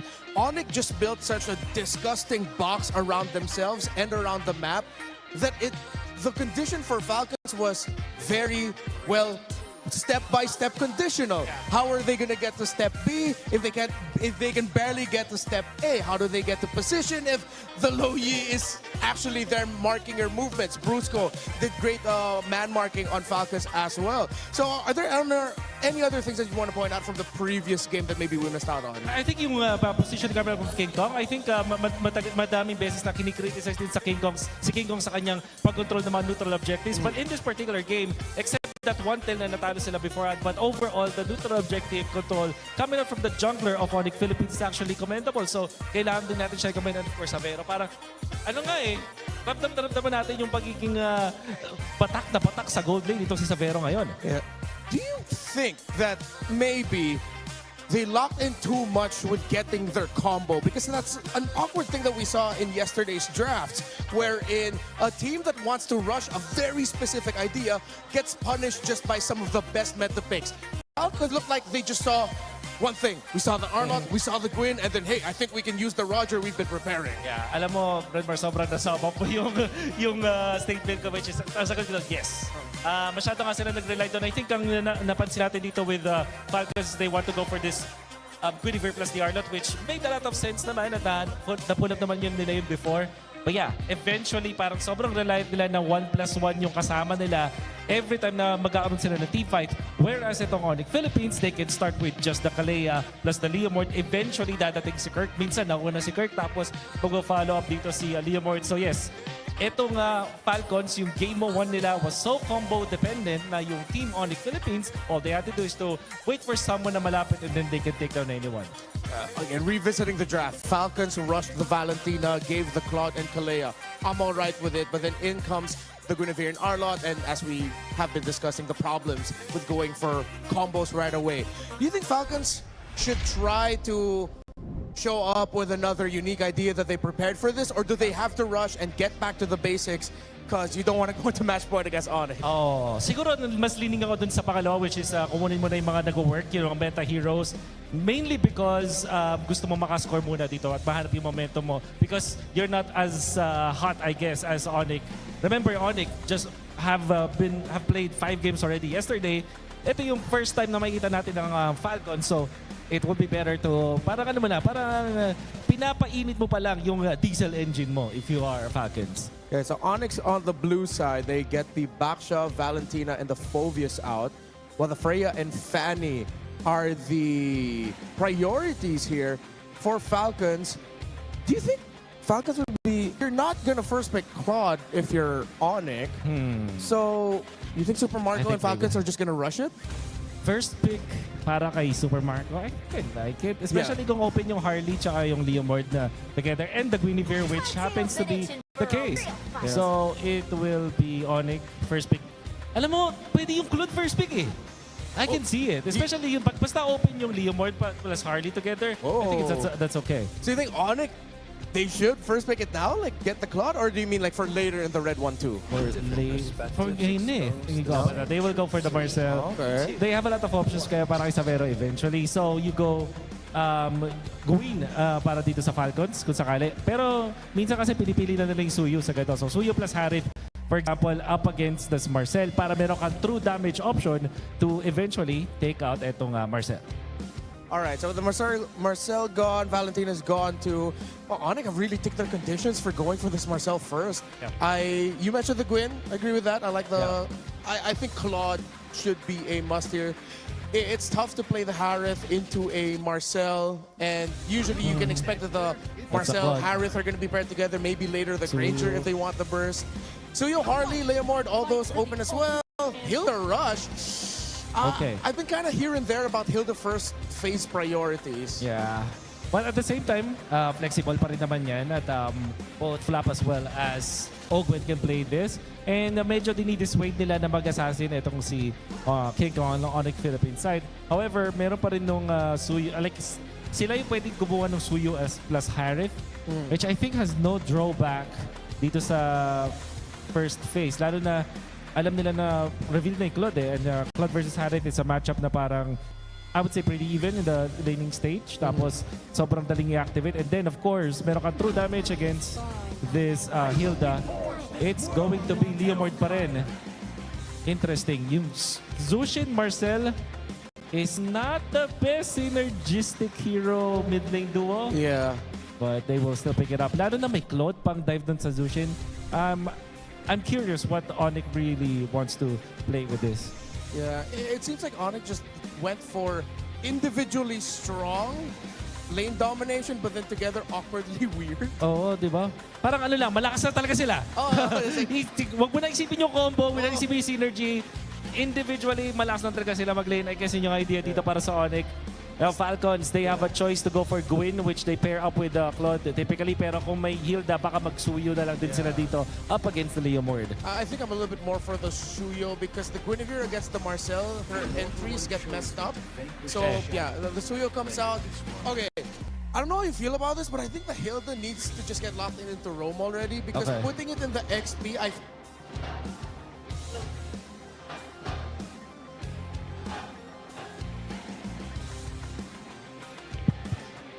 Yeah. All right. Okay, we're back. All right, we're back. So, well, it's like Hilda's mad at me. Yeah, just put the Hilda in the Rome because putting it in the XP hurts what you might want to be able to do because at least with the rotational speed, you're good, but EXP laning matchup-wise, you need a bigger set.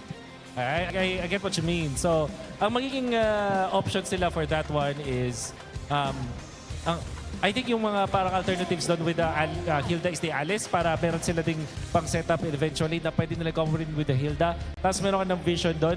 At yung Arlot na although wala siyang parang stun combo, nagme-make sense siya kasi pang setup siya na hero dito para sa side ng Falcons. Okay. So we're looking for big setups here. EXP and Gold still on the docket for Onyx while it's a mid laner and EXP.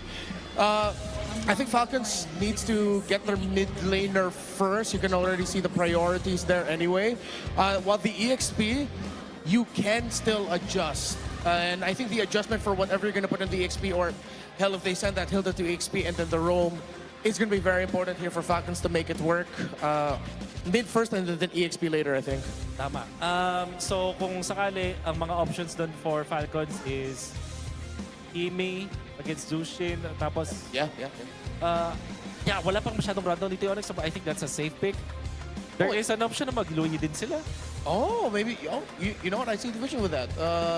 Clearing in the mid is going to be annoying against the Hilda and the Loyi. You back up the Hilda in laning with those little micro stuns. You can punish that.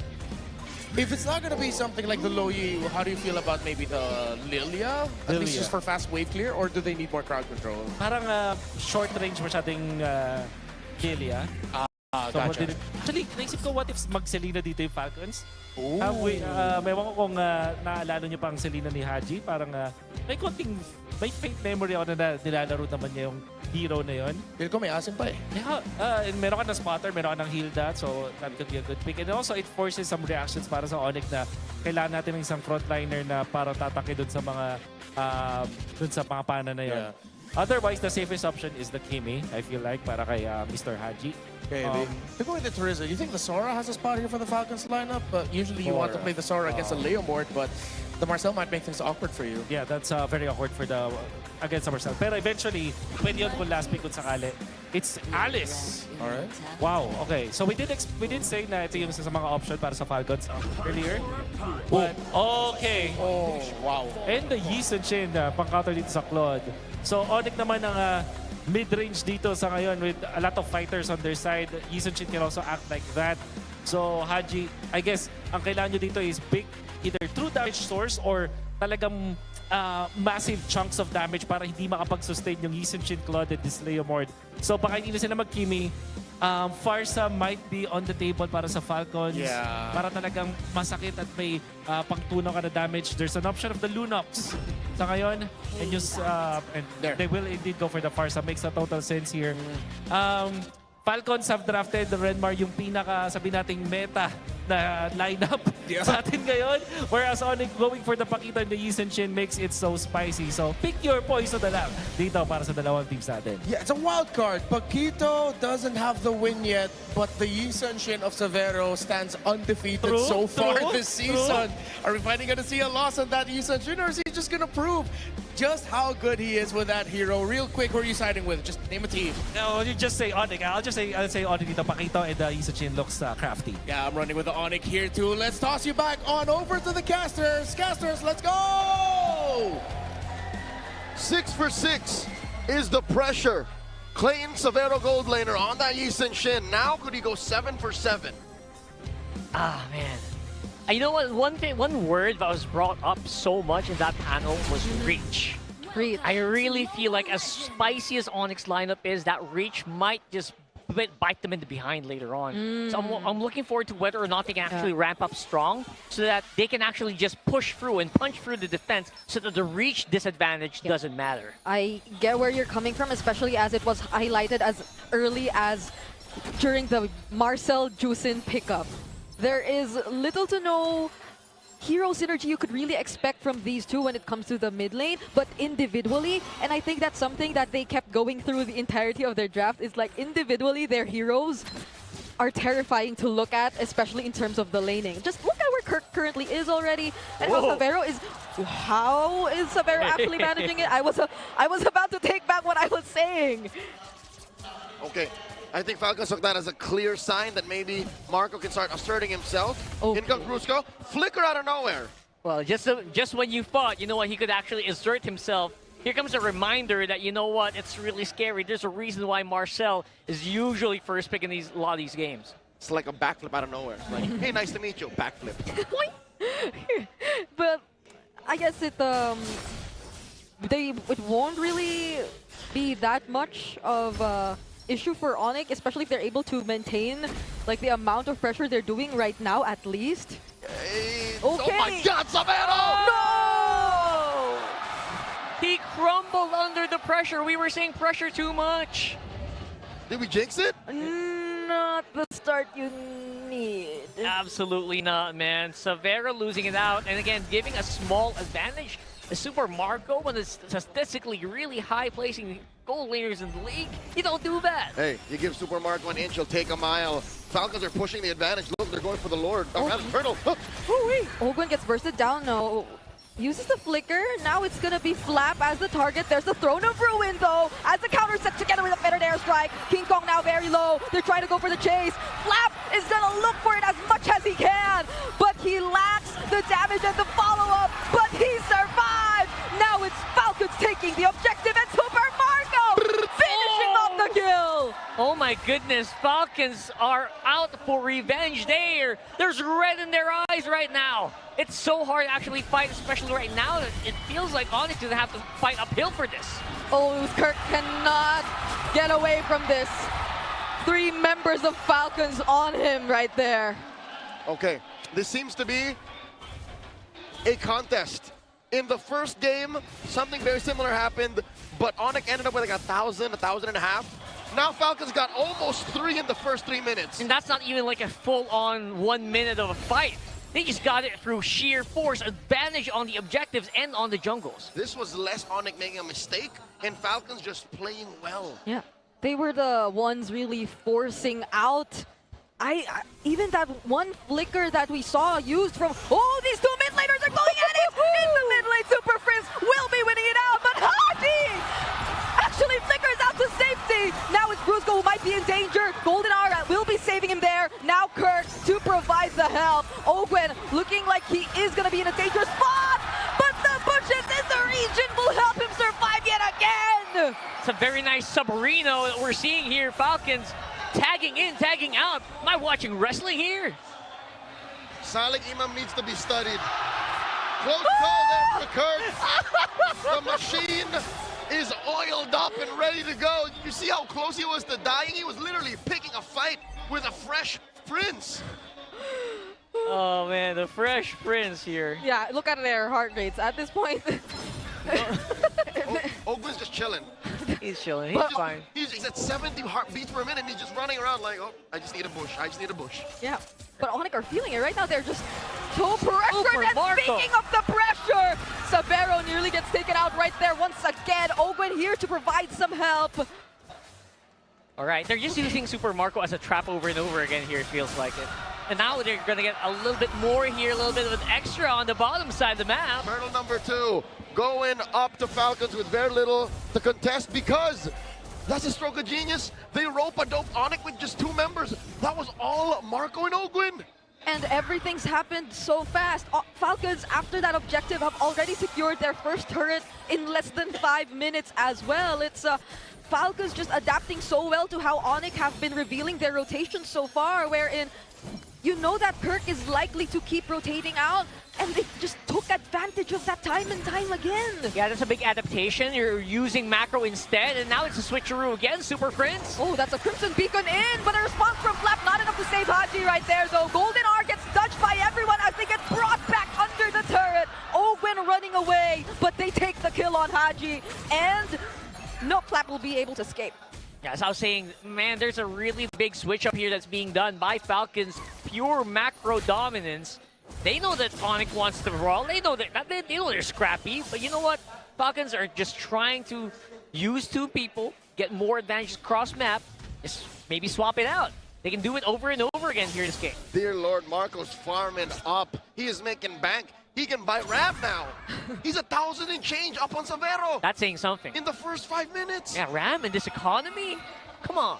Figure of speech, but literally that's how much money Marco has in the first 5 minutes of the game. He's literally sitting on about 4.3 thousand, while Savero is at 3.4. Yeah, and Onyx are not really able to convert anything just yet. Falcons are managing the map so well that they are probably also able to just keep these key members in check every single time. Just look at how Falcons are probably aware that King Kong is just really being guarded well here in this purple buff because they cannot afford to lose out on any more of this farm just to catch up with this next objective.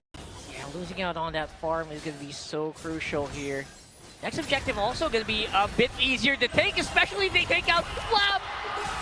Okay, that's a member down for Falcons, but it does not affect their turtle take in any way. They still secure the 3rd objective of this game. I would say that's a wash. I think it's a fair trade, and Onyx should start taking more of those.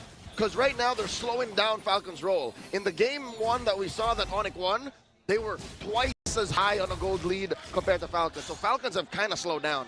Yeah, it really did. I mean, we're holding steady. It means that the pressure just kind of subsided, and now we're pretty much on equal footing. And I think the fact that Savero can just willingly go out of the map and not really receive too much pressure. Again, sorry for the pressure, the P word here for Savero. Again, he can do that over and over. It just means that Onyx still has that farming advantage. They still have the capability. And it's great that they're starting with those kinds of trades first, because in terms of their cores, they're at least 1,000 behind for both their jungler and their gold. So team fights might not really favor the super fam as much just yet, not unless they find those isolated plays similar to this one, forcing out that flicker from Ogwen. Oh, let's go! Golden hour to nothing. That's a good amount of time Falcons can play with, but the same still stands. They're sitting at about 3,000, 4,000 up, and the map hasn't moved much. Super Marco looking to take care of tier 1 up top. Yeah, it's pretty good that Falcons just have to remind Onyx that, hey guys, we're kind of 4K behind, 4K ahead. What are you doing here? Are you trying to cross this river here that we control? Check your map, bro. So I think they're doing a pretty good job in making that happen. And they're also doing a good job just making sure that, you know what, at least no invades, right? Ogwen's up on front. All of these bushes have complete vision on them, so there's just no opportunities for like any surprises to happen. Nothing offensive quite yet. Yep. And I think that's down to the pick on Savero. The fact that he can self-peel and reveal the map and kind of know, oh, I can farm here, I can farm there. That's what's slowing down Falcons. That's why we're just sitting at 3.5K up. Yeah. It does feel a bit significant when you look at the junglers, especially with the 2-level gold or the 2-level gap existing between them. But at least Onyx are still somewhat keeping them in check, and Falcons cannot just be too hasty with their decisions to fight against Onyx. It seems as if whenever there is at least one member they find Onyx have the tools to just really go for them anyway. Just look at the amount of mobility and chase that they can afford to commit onto one person. And speaking of that one person, it might be Super Marco, but he reacts so quick with the flicker. All right. Good control. Ogwen's up on front. Still threatening here. I feel like Flap can kind of he's just the big question mark here, right? Is Flap going to go in or not? Like, he's going to be the main trigger point. Yeah. And Onyx can note that there's about a 2-minute window that Marco has no flicker. So they can really pressure him. Nobody's Rocket Purifies here, so nothing comes for free. Oh, you're right. Everyone's actually on flicker. That's interesting. Interesting game here. That's why Onyx are maybe somewhat pushing forward. But there's just so much sustain and front lines too that you have to take care of when it comes to Falcons. They saw that Kirk is up top. They cannot contest. Falcons go for the throat. They take the first Lord. Wow. You know what? Compared to game one, this is the biggest non-fight I've ever seen so far today. It feels like they just don't want to give anything. They don't want to do anything on the map. Like giving away Turtle, giving away the first Lord. Whoa, whoa, whoa, whoa! Did Kirk actually take out Haji? Seems like if he only had a bit more time, then he could have. One more knockout strike denied by the Falcons! That's Kyle's first stack. That is a long haul play. That's a Martel type-ish on Falcons right now. Yo, I gotta just salute Kirk there. You gotta do something. You gotta try something there. Instead of just going down to 4 members of Falcons, you just came out a little bit too short near on the very end. That was a 3-season arc that Falcons played on. Look, we're taking Lord, we're giving you Kirk, oh, we're giving you Haji. Psych! Not really. Not to mention the first stack on Kyle. So Falcons, despite being stuck at about 3,000, 4,000 up, are still a macro-centric team. They will not allow Onyx to pressure them into playing a different way. Kyle! Okay, it's gonna be Kyle now as the target. Platinum snap! And now they have enough to take him out. That's what we were talking about. Them, if they find a target, they're definitely gonna run them down. It's nice that they're showing that they have a lot of kill potential still, right? You can't just roll us over. You can't just go wherever you want. You can, anyone here can get taken out, even Suyo. You know what? It looks like Onyx picked up a little bit of something from Aurora yesterday. We're talking about Macrora versus Micronix. How about some Macronix? They're literally moving around the map to feign these fake pickoffs, and then suddenly, oof, the real target was Kyle all along. He got his first stack about a minute ago. Now he's down to half. Is that 30, 70? Yeah. So that's fine, right? 6, 7. Oh! Uh-oh, Severo! Fortunately had the flicker to get out of that. Now it's Ogun who might be in danger, but he's just too quick. He's so hard to chase. That's the Blazing Dude coming in from Super Marco, but he gets knocked up. Now has to go back to the BMI.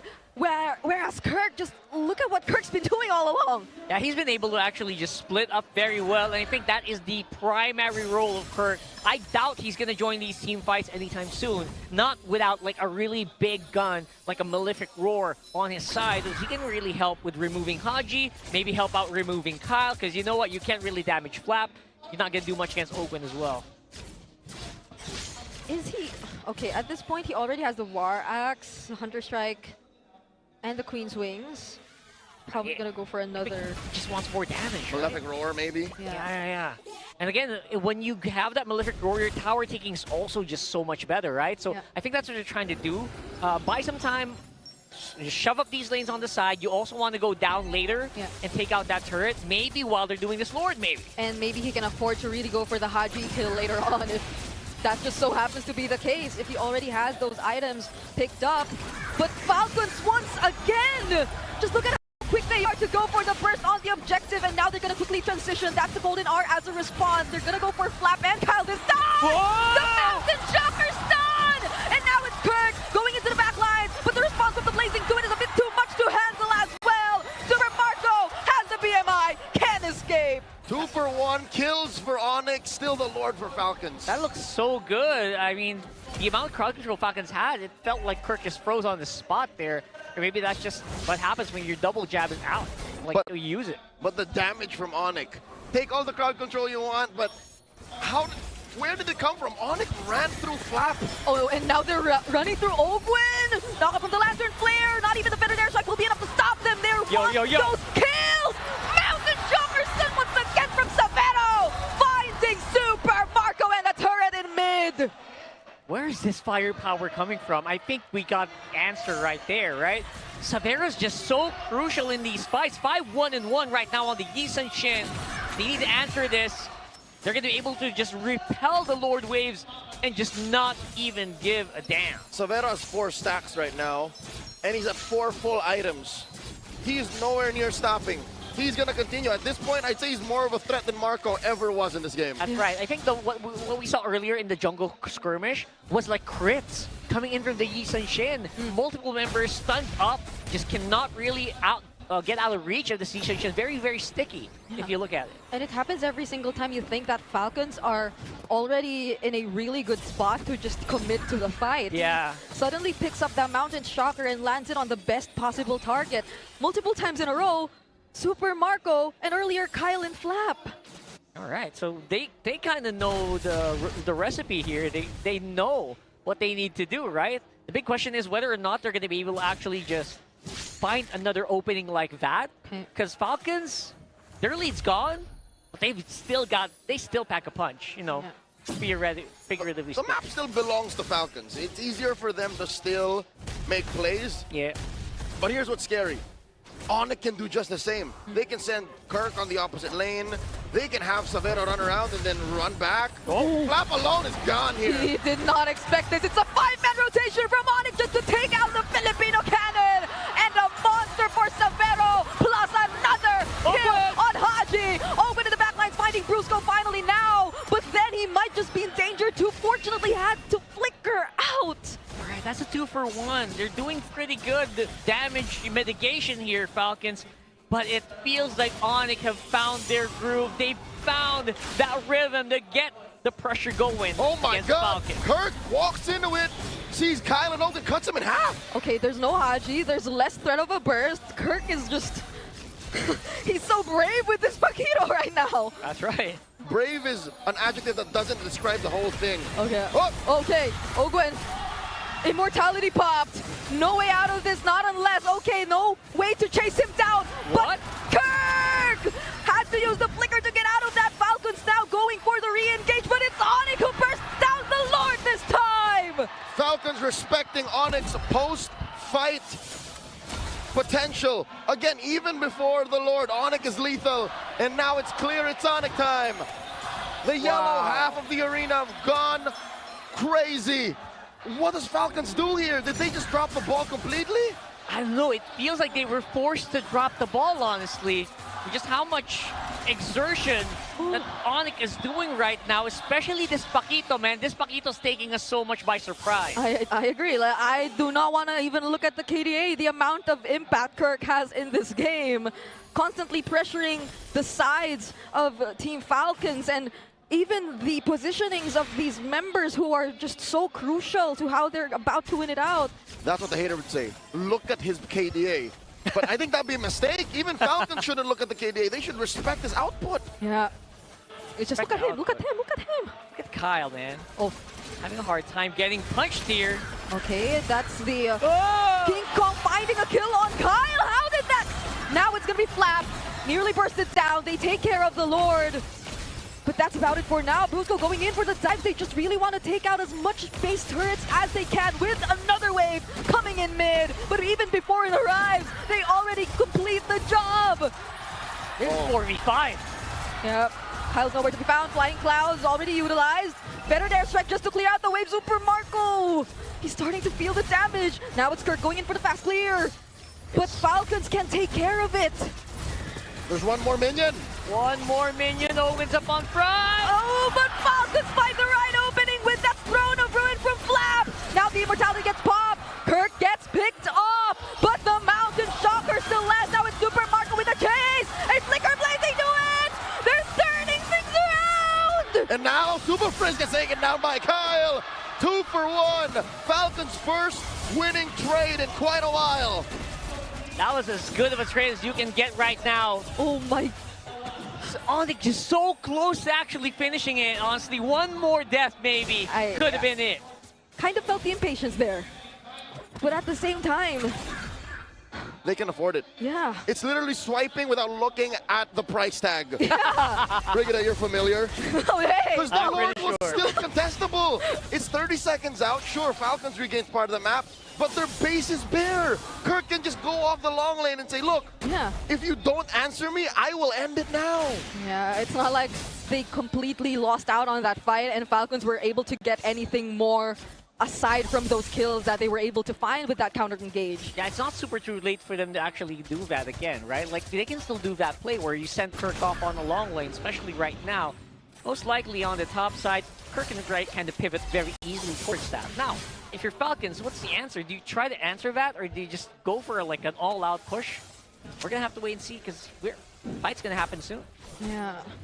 Because even those members from Falcons who are assigned to go for the entry, seems like they're just constantly flushed out by Onyx and the way that they decide to group up right now. But Ogwen coming in from the backline, plus the stun from Kyle. King Kong forced to use the Phantom Steed already, but you could say the same for Haji. No longer has the fettered airstrike.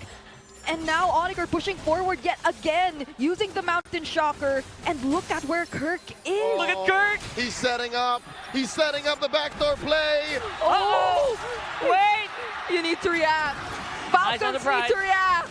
And it's Kyle who reacts. They send Kyle, and this gives Onyx all of the incentive to take the Lord down. Another Phantom Steed, but there's a setup from Flap. Golden R, just to stop them in their tracks. They're looking for Sabero, but he has an immortality. Flicker from Haji, but he gets bursted down as well. Now it's Kirk taking care of the backlines and the chase from Brusco. Kyle will make it, but Super Marco falls. Flap gets his freeze on. They're trying. Down goes Flap. Kyle between three. Kyle is all alone, and now they're going for the chase. Picks up an immortality, but will that buy him enough time? He tries to escape, but they go for the chase. Kyle cannot get back to the base. Falcons just delaying the inevitable. They bought but a minute of borrowed time. But it's Sonic time as Onyx reach match point.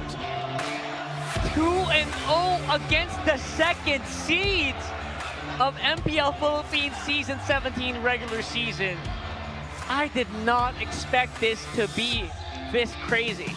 I have dozens of fans all over my comments saying Onyx are miles away from Falcons and Liquid.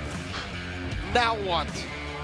Something just suddenly awoken in the Super Fam last night.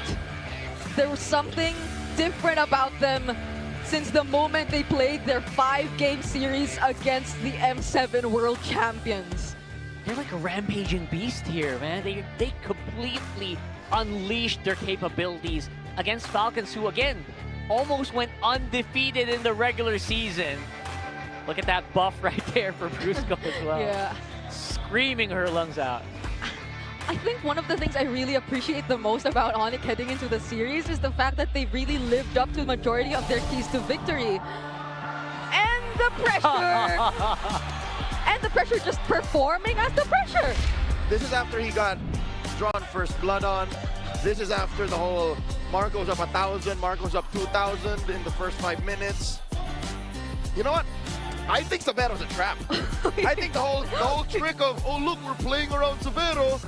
Look at this, come kill him. And then he just refuses to die. He died just once. Yeah, that's right. And then that's saying something, considering, you know what we talked about in the draft, you know what Renmar and Wolf also talked about, that reach advantage that, you know, Falcons obviously has, especially with that Claude, especially with basically the Alice, right? The Alice just allows you to engage and you have to punch back. Otherwise, you're done. And you know what?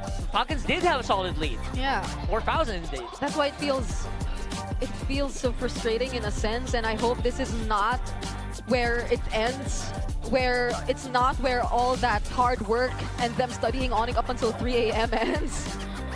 Because it will feel so bad if it was just a trap all along, and that if that thing they prepared for was just Onyx having a lot more strategies up their sleeves, and that's when you thought they were already pushed to the limit last night. Here they show up and suddenly perform so differently from the way we're used to seeing them perform. This is Paquiro's first win. And oh my goodness, you're right. Yeah. Oh man, and I know Savero's MVP here, but yeah, if there wasn't a second MVP, 100% Kirk. Oh my God, what a damn glow up! Kirk crawled so Savero could fly. That's beautiful. He literally paved the way for the Yeah. comeback, and I think this is exactly how you play Paquito. Yeah. Just as a blunt object. This is what we failed to see yesterday. Yeah. I mean, you know what? The Paquito is really played here in a very, off team fight guy, right? Like, you can't expect the Paquito to be slowly nerfed because they reduce the move speed duration and everything. You expect him to be more team fight centric, but you kind of forget, this is MPL Philippines, man. We push heroes to the limit here. And our Paquitos can do anything they want. They can split push like the old days. Yeah, I think in the first few minutes at least, there was more of a threat of him joining the team fights and being just a legit damage EXP laner when it comes to that. But as time went by, he was elsewhere, always elsewhere. Which is rare. Yeah. That is rare. I can't tell you off the top of my head the best damage EXP laner now. Maybe Yuzhong kind of counts? Yeah.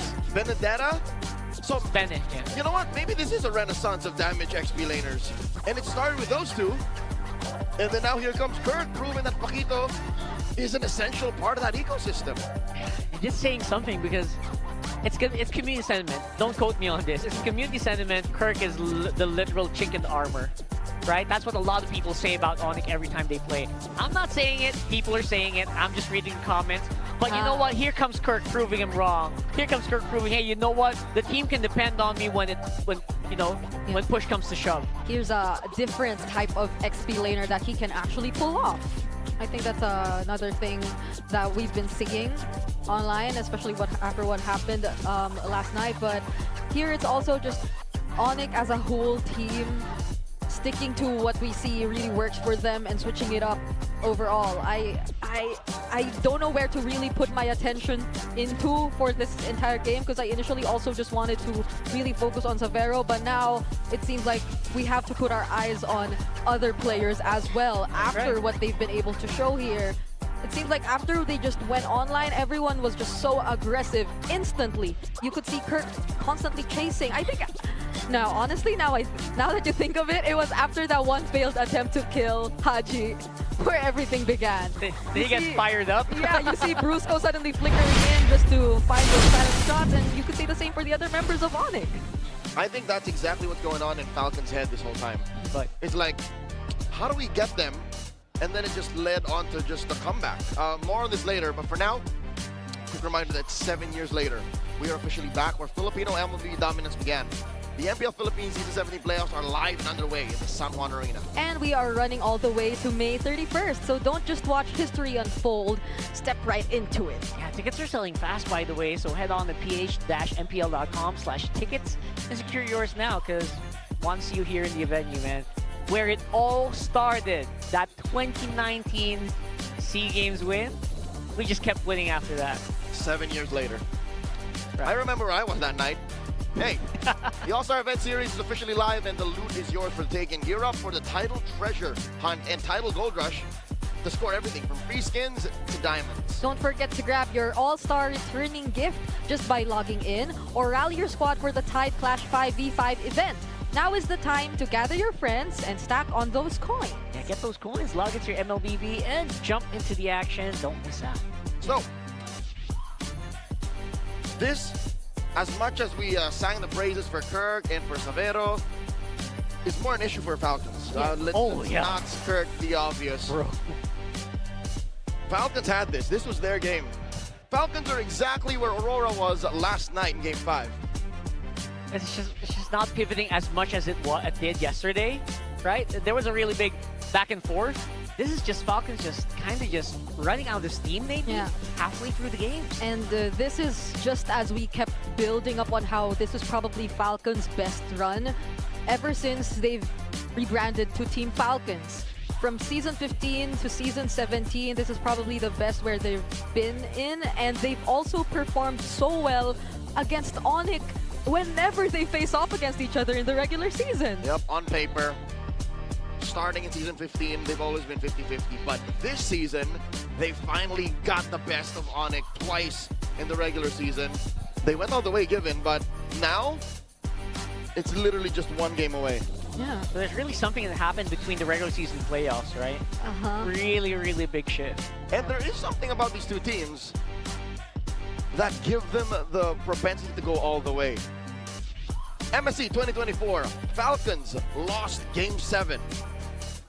Gave over Malaysia's first major international win to SRG. In 2025, SRG did the same to Onyx in a best-of-5 series. Wow. So, what are we saying here? Historically, what are we saying here? That they're gonna go all the way? I mean, that's what it looks like.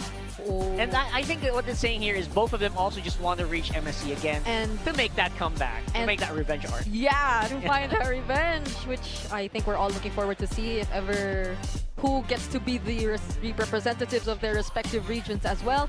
And another trip down history, we see multiple second versus third seeds fight against each other in the upper bracket, but so far it's always been 50-50 if it's Onyx being part of that matchup and them being in third seed. So it's a 2-2 record for them whenever they go up against the second seed. So you just really can't tell. Like, historically speaking, Onyx being in this position isn't something entirely new to them. Nor are they exactly scared to be here. Yeah. Again, they've already suffered a loss against Liquid and got swept then. Now they're literally in the driver's seat. They're chill. They're in a Tesla driver's seat with their feet up, hands up, saying, yep, nope, just one more, we're cruising through. Falcons have not figured out how to deal with this.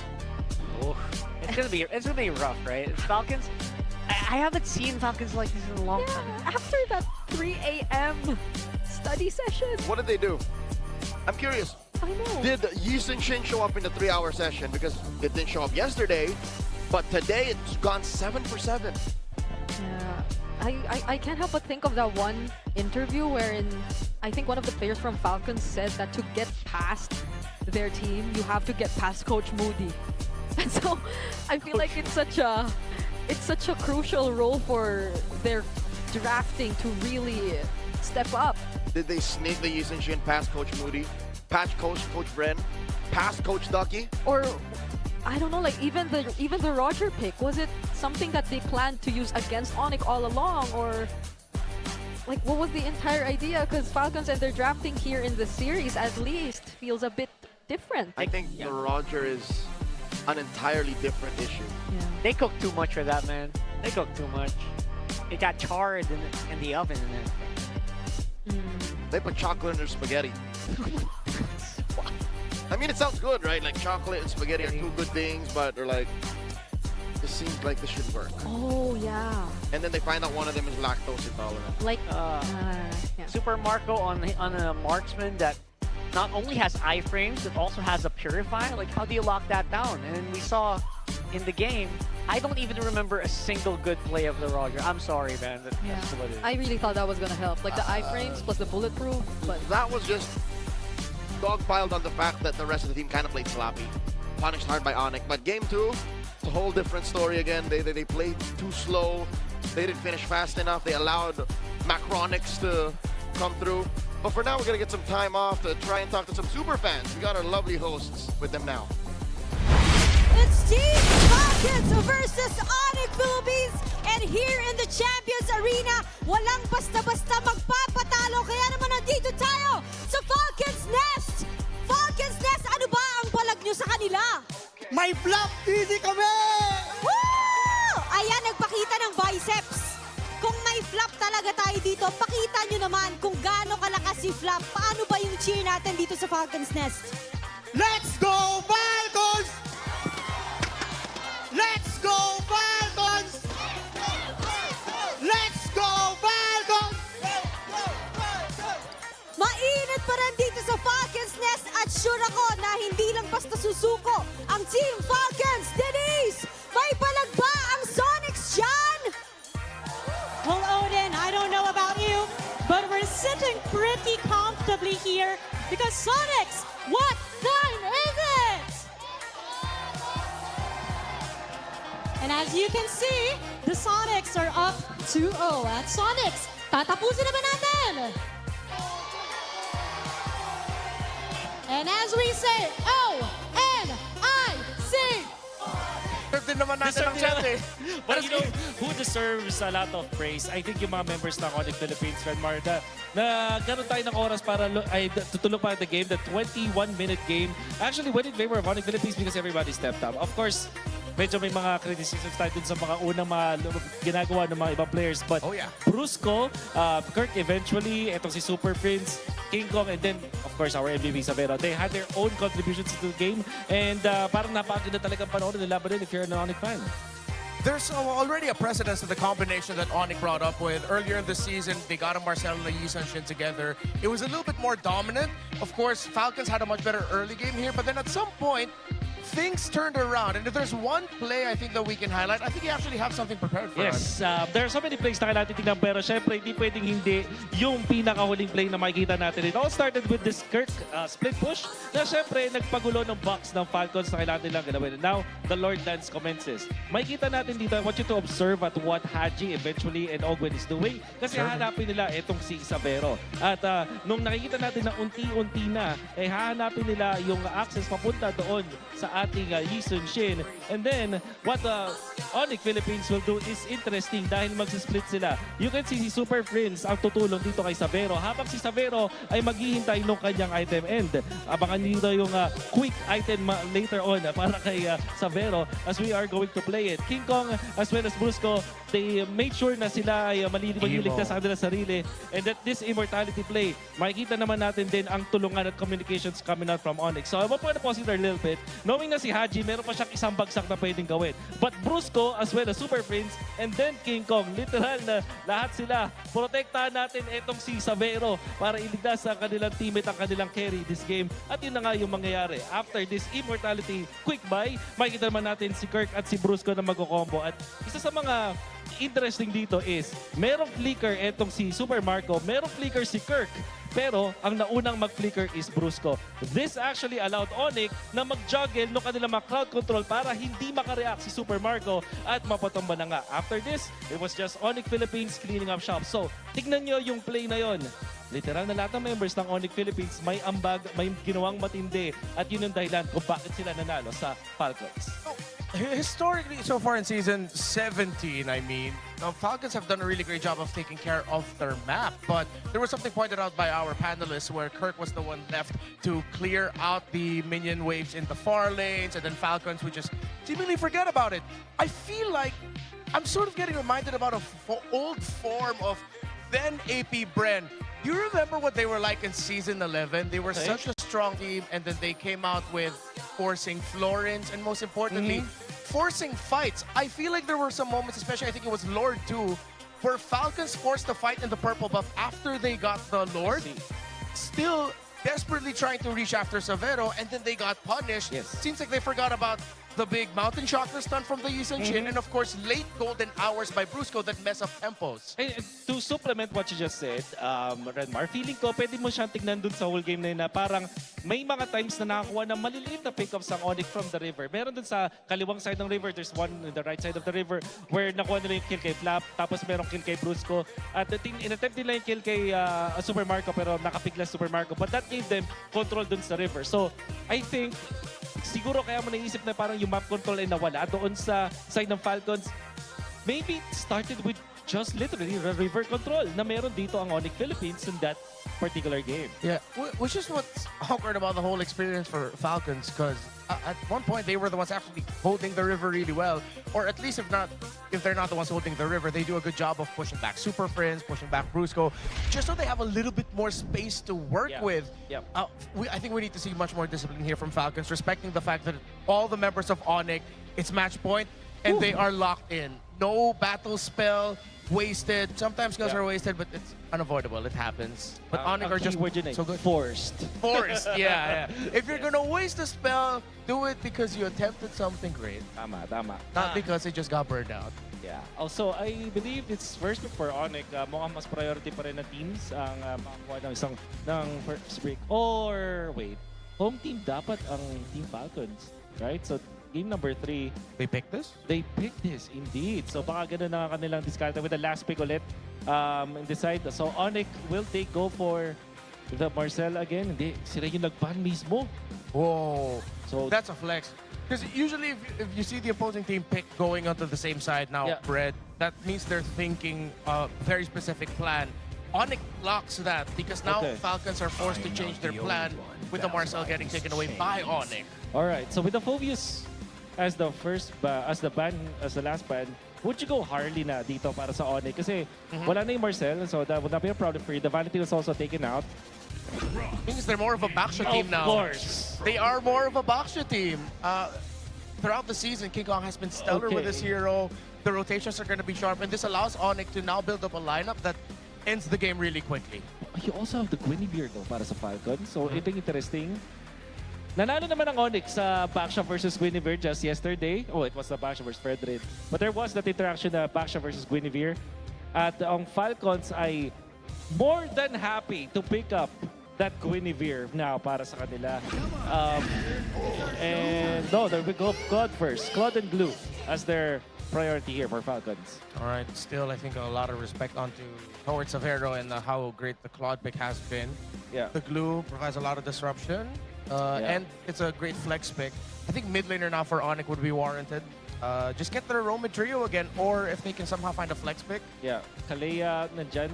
Siguro yung flex pick nila, I guess Hilda, yung pwede maging option doon.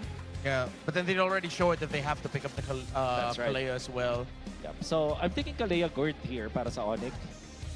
May chance Gord, lang na... Like the Yeah. Okay, so it's Harith and... Wow!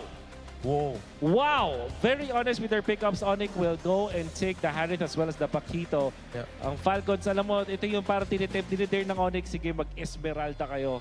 But that will mean that the glue will be forced in the roam roll. Yeah. At for Falcons, they will also suffer from the anti-heal coming up from the Baksha. Honestly, I think they have to pick the Guinevere now para sa Falcons. First, the Purify, syempre, na maging choice dito. In many ways, Paquito does not like playing against the Guinevere. Whoa, Fred. Wow, Fredrin. Whoa. Wow. I'm actually surprised. Me too. The Guinevere feels like would have been a really great combo alongside the glue, but then I think Wow. Falcons might be building a strong front because they know that they have to build for Haji here. Because Onyx will definitely have Haji in mind. They're probably gonna consider heroes such as the Kimi or strong Kimi. burst like the Farsa if they want to just delete health away from Onyx right away. But Kimi would be a really great pickup. Onyx are either gonna check that by banning it or picking it up for themselves if they're really feeling their Baksha pickup. Because this is why you pick up the Roman mid as your second picks. Onyx really just want to lock in the win right now, Yes. and they want to win the matchup in the center. Alam mo yung sobrang interesting dito kasi Baksha Harith ang Onyx, which we normally criticize kasi magic-based yun. Although may true damage naman talaga isang Harith, it usually does not become successful. That's why they were first to get the Paquito para sila may physical damage from the side lanes. You know what this tells me? Maybe Onyx are flexing etong Baksha. Because I see a world where this can be a roam Baksha. Yeah, it could go fast. You go fast through the EXP lane as well because of how fast you can clear. We saw how Kirk's been playing the Paquito. Fast clear, get out of lane, rinse and repeat. Yeah, it's something not to say that I'm criticizing, but it's something that we do in the ranked games. Yeah, It's for the glue. It's to make sure, you're just really making sure, hey, we got to make sure our glue's fine. But then that shows it. That's most likely going to go into the roam now. Yeah. So with the Turista being banned, I think this is a really good ban not from Onyx. It will be maybe that's Kalea. Di pa rin ibibigay sa Onyx Philippines na na-mention din naman natin kanina as an option para sa Onyx Philippines. Na Onyx, will they look for, maybe an Arlot ban is decent here. Kahit anong mangyari, ang Fredrin Arlot ay sobrang reliable pa rin. They only have one Purify. Potentially naman galing sa Harith, they go ban the show. Whoa. For a second there, I thought that maybe Onyx would want to consider it as a surprise pick later on. Yeah. Put the Baksha in the jungle, then you pick up the roam because roam Yeah. Cho, you rotate faster. All right. I think yung Onyx are also considering yung Lui again on their side. Especially kasi ang kanilang katapat is the Fredrin. Pero kadalasan pag sa mga ganitong moments when you're up against the against the Claude as well as the Fredrin, altogether yung box type strategy, you want some long range reach nukes.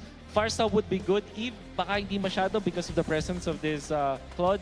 So dun papasok yung realm na meron silang consideration dun sa isang Loyi. So I believe that Onyx Philippines might consider that hero as well. Ooh, the Low Yi showing up again. I would be okay with that. I think Onyx. Sword pa rin. Okay, they still go for the. Oh, that's Falcons, sorry. So that is Falcons that will pick up the board. All right. Pretty standard pick, actually. Or Kozerat. They have the dive. I think the Roblox still can. You know what?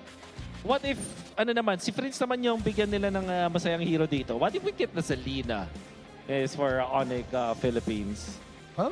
We saw a lot of their rotations in the tempo. That would be annoying for the glue to deal with. Yeah. Thinking a little bit more maybe in the realms of the Valir and the Lilia. Backstat range, but... Okay, so it's Kalido. Makikita natin dito, it's going to be backshot para kay King Kong and Lilia. Alright. Against the glue. Perfect na sagot dyan. Oh, Flap, huwag ka na mahiya. Mag-Arlot ka na. Yeah, just... It covers a lot of ground. Yeah. And you need that extra bit of damage coming in from the Arlot just to mess up Onyx. You're playing a lot of pressure on your Roman mid to really bridge for the Claude. Yeah, you need an EXP that deals damage. Deals damage. Kasi ano ka na dito eh, nag-Fredrin ka na. So you cannot only depend on the Claude alone. Siguro kung gusto nilang mag-all-in doon kay Super Marco, if they want this glue to be in the EXP, isang room suggestion ko dito would be the Gord, the Gatot Kacha, para may konting defense dito up against Onyx kung sakaling mag-full dive ang Onyx. Otherwise, I think yung Arlot is such a solid pick here for Falcons. See if they're gonna lock in that Arlot. Is it gonna be damaged? Glue go roam or EXP? And of course, it's the Arlot. Close up the draft, and before we head in, are we gonna see a number 4 or is this gonna be Onyx sweeping it? Yeah, Falcons are bringing us the throwback sa M5. So yes, mukhang gusto ko makita ang utility jungler role nito para sa kay Kyle. So I'm feeling though, as a Falcons guy, Onyx might be closing the deal here, but let's ask the super fans. Super fam! Is Onyx sweeping the series? Falcons Nest is Falcons forcing game number 4! Let's see what happens, casters! Let's go! Onyx Philippines are hell-bent on making this Paquito work. That seems to be the story of this opener for day number 2 in the playoffs. Falcons are at the edge of dropping to the lower bracket. Yeah, and it's the first time we're seeing a utility jungle for King Kong in this series. So they've changed it up a bit, but it still feels very comfortable for Onyx considering their performance so far. Yeah, I really thought we'd see another lane ward game, honestly, the way that they would have drafted. But you know what? King Kong says, I can do anything. And we've been so good on the Baksha anyway in the past. Why not just make it so that we can use it to secure? Ooh, big flicker used on Ogun. The first 30 seconds of the game, they forced out a major resource out of Falcons Roamer. So we can say that because of Onyx, just momentum throughout. Oh wow, King Kong, this is trademark Onyx here, the Orange Gambit. Yeah. So it's not an easy task for Falcons to just keep guarding their own side of the jungle, considering the pressure that Onyx been putting towards their side. And look at how they've been managing the other parts of the map even while they do this. Yeah, it's actually very well thought out of the way that they're handling the waves. A little bit of a freeze here as well by Super Friends, so you can get rid of these jungles and not get the full level 2 yet. It's immaculate. There's a Vengeance that'll keep him safe there, but nowhere feels safe if you're Falcons. You already got a flicker forced out of you. But now Flap might just go in for the response. King Kong will be first blood this time for Falcons. A really good pickoff for them, but the flicker from Brusco gets the trade out Flap, and now they're on to Ogwen, and without a flicker, he'll use the spread to get away. Okay, so a kill for a kill, but a little green stolen away by Falcons. Where does that put us? Yeah, slowly I think we are going to be a bit more equal in that last exchange, especially that Falcons seem to be more hell-bent on making sure that the trades are a little bit more even this time around and not giving away too much to the laners. Yeah, and that Black Shoes just now. We saw it from Super Prince, but it's still Onyx positioning themselves first in this turtle. Flap has a final slash though. Kirk wants to get something done here on the side. Oh, they're actually gonna go for Flap first. Now they're gonna try to burst him down, and they have enough damage to do so. Flap goes down, and the turtle goes over to Onyx as they find another kill on Kyle. Not the best start, or not the best way to turn things around after you've gotten such a great start. One of the most honest and brutal collisions I've seen in an early game team fight like that. It started with Kirk and King Kong just diving onto Flap. Flap didn't even get the final slash. Yeah, I mean, we saw it from a mile away as well. Brusco. Okay, that Raging Sandstorm didn't hit max range. He will get punished right there by Falcon, so at least that's a kill over to their side. Okay, could have sworn Gush would have stopped when he got out of range, but Haji had to flicker in. Flicker in. Good job. Yeah, which actually will take a lot of people by surprise. One of the combos a lot of the Gord users are doing right now. Just throw out that ball and just, you're not suspecting it. There's a Gord right in front of you. Yeah, so far the way Onyx have been able to utilize the Baksha and Paquito together have been pressuring Falcon so much. You already somewhat expect the mid-duo to do the same, but the fact that both Kirk and King Kong too have their own way of putting together this combo of such fast rotating and burst type fighters, they're actually really finding so many ways to deal with what Falcons want to do. Okay, Marco and Severo just dueling. Falcons actually send Ogwin up to make sure that nothing goes wrong with Super Marco's early game ramp up. Looking at the items so far and the lead, again, this is palpable. 1,000 is real. Yeah, very palpable, and I think at this point, especially if you have a Harith and a Lilia, you're gonna feel it a little bit more. Whoa, Severo actually taking on Super Marco and Ogwin all alone. Nearly got to take him out, but there was a follow-up from King Kong. He used the retribution right there, but it was all worth it. Drive-by takedown. 187 from King Kong. They're up almost 2,000 gold. Falcons are suffocating all across the map. Yeah, that was a little ring by, hey, is my delivery ready? Is my order ready yet? I'm gonna just pick it up and go to the turtle. Whatever we felt for Falcons in game number 1 seems to hold true right now. That's a final stat from Flap, Appraiser's Wrath. But Kyle, he seems like such a squishy target for Onyx. Now there goes the grab. They find King Kong, but that's King Kong. What can they do? Now Kirk trying to find Flap. Flap's in trouble. Flap slowed down, but uses the Vengeance plus the Flicker. Still survives, but barely. Another retribution kill by King Kong. And he might live. Oh, Yeah. does finish the job here, but it's all in vain. It's a consolation prize. Onyx are happy with how deep they forced Falcon to go. I can't believe we've seen 2 retribution kills in a row. That's right, King Kong is really utilizing the shield unity to get into position, just to get some of that damage in. And honestly, that could have been a kill already. That could have been reserved for this turtle. But right now, because King Kong's not here, it's going to be a Falcon's turtle. A little bit of a consolation prize, but honestly, it's not much. Yeah, multiple times he just went for that drive-by. And that's a turret over to Onyx. Again, it's only been 5 minutes, but you could feel their presence all across the map. This is sheer example of Onyx micro just outweighing Falcon's propensity for macro late game. Yeah, final slash. Kirk will be safe. And look at them again, trying to go for Flap TZ down bottom. Back to Shield Unity, gonna be used on him. He doesn't have the final slash, and they know it. They're gonna go for the kill. There goes the Mystic Gush. Brusco isn't really able to cancel it out, but he still puts up an effort. Haji already very low. Now it's Ogwin all alone, isolated, up against 4. Does seem tanky enough. There goes the Energy Eruption. And they're taking so long just to find that kill. Fortunately, Falcons are able to withstand it, and they find one. And that's going to be Brusco. Yeah, Ogwin has been an absolute punching bag here, but you know what? He's actually the one who stays alive. But while all of that is happening, while Onyx, or while Falcon's trying to answer back, they already took the mid turret. That's huge. At best, what Falcons are doing are delaying Onyx's payoff. But I'm still looking for a proactive move out of Falcons. Yes, Ogwin has been rope-a-doping, running circles around Onyx, but that's basically having really good cardio in an MMA match. Doesn't really help. I have all of the gas in me, but I can't knock you out. It's just gonna take a while. You got great stamina. You don't really pack a punch. Where is the punch going to come from? I don't think Marco's going to be ready anytime soon. At least they're just able to really buy some time. But hopefully, while they do, they find things elsewhere. But we don't seem to see it just yet, because even in terms of turrets, everything's just standing tall for Onyx.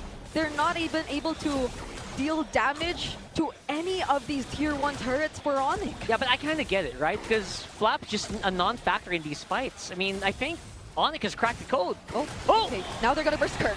That's one massive pickoff, but then the Raging Sandstorm from Brusco as a response to no follow-up damage, however, because Savero gets isolated by Ogwen, who yet again is doing so much for the Sonics right now, or the Falcons rather, but now Kyle is pushed back. He is nowhere within Retribution range, and it's Onyx who secured this objective yet again. 2 kills for the final turtle. Still definitely momentum going over to Onyx. But a little bit of room on the map to breathe since 2 members are missing. Falcon's going to make some leeway. That's a 3v5. That would be a big bonus if Falcons takes it. But you know what? The clear from Alilia and Savero close by just makes it so that Falcons just cannot break it. Whoa, King Kong actually went for Super Marco right there. Kirk won't be able to catch up though. There goes the Mystic Gush. Doesn't have the shield unity to run away, but he'll be fine. That was a long walk for a small glass of water there being thrown by Falcons. Not sure that's how that saying goes, but I get it though. but Yeah, you get it, right? I get it. They threw everything here, and King Kong is just the perfect tool to absorb all that. It's a mile in my shoes for a lick of the lollipop. I didn't even get the whole candy. It's just like a left, and then we're back to regular programming. Still not a single tier 1 taken down. Thank you for the backup. Leo's usually the good ones with the metaphor. Yeah. And it seems like Made sense. something they could afford. Onyx didn't really lose anything, exactly as you mentioned. They still have map control. They still have all their turrets. And back to regular programming for them is the exact same spot where we see Falcons just being very hesitant to at least start things up. So where indeed is that proactivity that we're so used to seeing from Team Falcon? Again, I kind of understand it because Flap's a little bit more vulnerable here since he got focused on so many times in the past few minutes. So maybe more hesitation because if Flap makes a bad move, that's -1 and they lose. Right? So there's no more engage. I hate to say it, but he's literally just a final slash machine. That's it. If some way, somehow he can let that off before dying, that's the best thing he's been doing for the past 10 minutes. And the final slash machine finds one, but a flicker will actually save Kirk there. At least they don't have his flicker available, but they also lost Flaps. I don't know if that's worth it, man. You're going to be needing that. And the Mystic Gush, by the way. Of course, for this turtle, this Lord, and they don't have the tools. It's gonna be Onyx bursting this down. Kyle and Flap will attempt to at least come close. But look, it's King Kong actually going in for the zone. Ogwen too, looking for a target. It's gonna be Savero all over again. But now they're gonna focus on the hero. Abracer's Wrath laid down. Black Shoe still available. And Kyle will go down as Onyx secure the Lord and a kill on Super Marco. 3 for 1, but they take the Lord anyways. And now it's just Flap and Haji. Haji's trying his best, but it's a shutdown from Super Friends. Final slap coming in from Flap. He will not get away. Savero's on a killing spree on this Harris. 5 from Falcons, flushed out of the map. Onyx, have a Lord. Onyx, take it all. Again, the lack of the initiation factor with Falcons. Ogwen completely disconnected from the team. Really bit them hard in that last one. Ogwen had a mission. It was to compromise Savero. I get that. But the math ain't mathing, fam. You want to attack Savero. It's clearly how Onyx has been winning all this time in Season 17, but did you see how much they put into Kirk and how Kirk still till the final moment survived? Again, it's more on the Kirk and the King Kong connection that we see working so far in the team fights, because Savero was just more so assigned to take care of the Lord. Is that a new KK? Wow, different breed here. Well, at least for the Paquito. Season 17, looking good. And now, of course, they're going to be able to repel this, but I think the damage has been done. I think more of the mental mind game. Yeah. Onyx has won that. And I think it's a miracle that Falcons have kept all of their inhibitors and they're keeping it close at 5,000 gold. Okay, Brusco already in! Finds the Raging Sandstorm. Now he gets to zone out multiple members, but it's still not going to be enough to take that base turret. Onyx will respect. Yeah, you know what? Despite that, Def, you see Onyx, they're smiling. I saw the player cams. They're all fine with that. They kind of know that's going to be like a little bit of a tax. A little bit of oopsie. Oopsie. They're Okay. going a quick break. This gives us time to digest exactly what's going on. Yeah. It's understandable as to why the green half of the San Juan Arena is a little sullen. Because again, it's hard to hope, it's hard to smile when your team is down 5,000 gold, has pushed what? Did they get one turret at least? I don't know. I actually don't know. They barely have a turret, maybe. If ever, trapped in their base. If there's a comeback, it's gonna be a long climb. I expect this to be a really, really long climb for Falcons, man. And I don't think anyone really expected this outcome, like us being at match point for Onyx before 5 p.m. PH time. Because 4 p.m. Indo time. 4 p.m. Indo time. For all the Indonesian fans watching, we know you're there. We see you.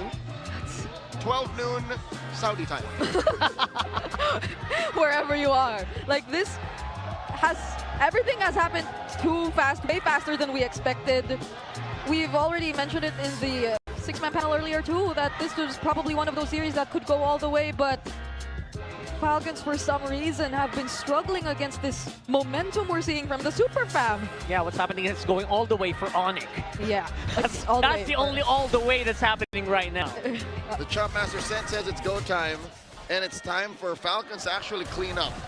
They have to make sure that all these waves crashing to top, mid, and bottom are cleared out.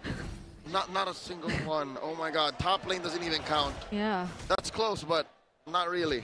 And when you see the state of these turrets right now, you're already looking at Kirk, right? You're already waiting for that split push moment. Yeah. You know he's just warming up. He's about to go top side while the rest of the team goes on the Lord, and the Falcons aren't really going to be able to do much about it. And I don't think anyone from Falcons can do what Kirk does.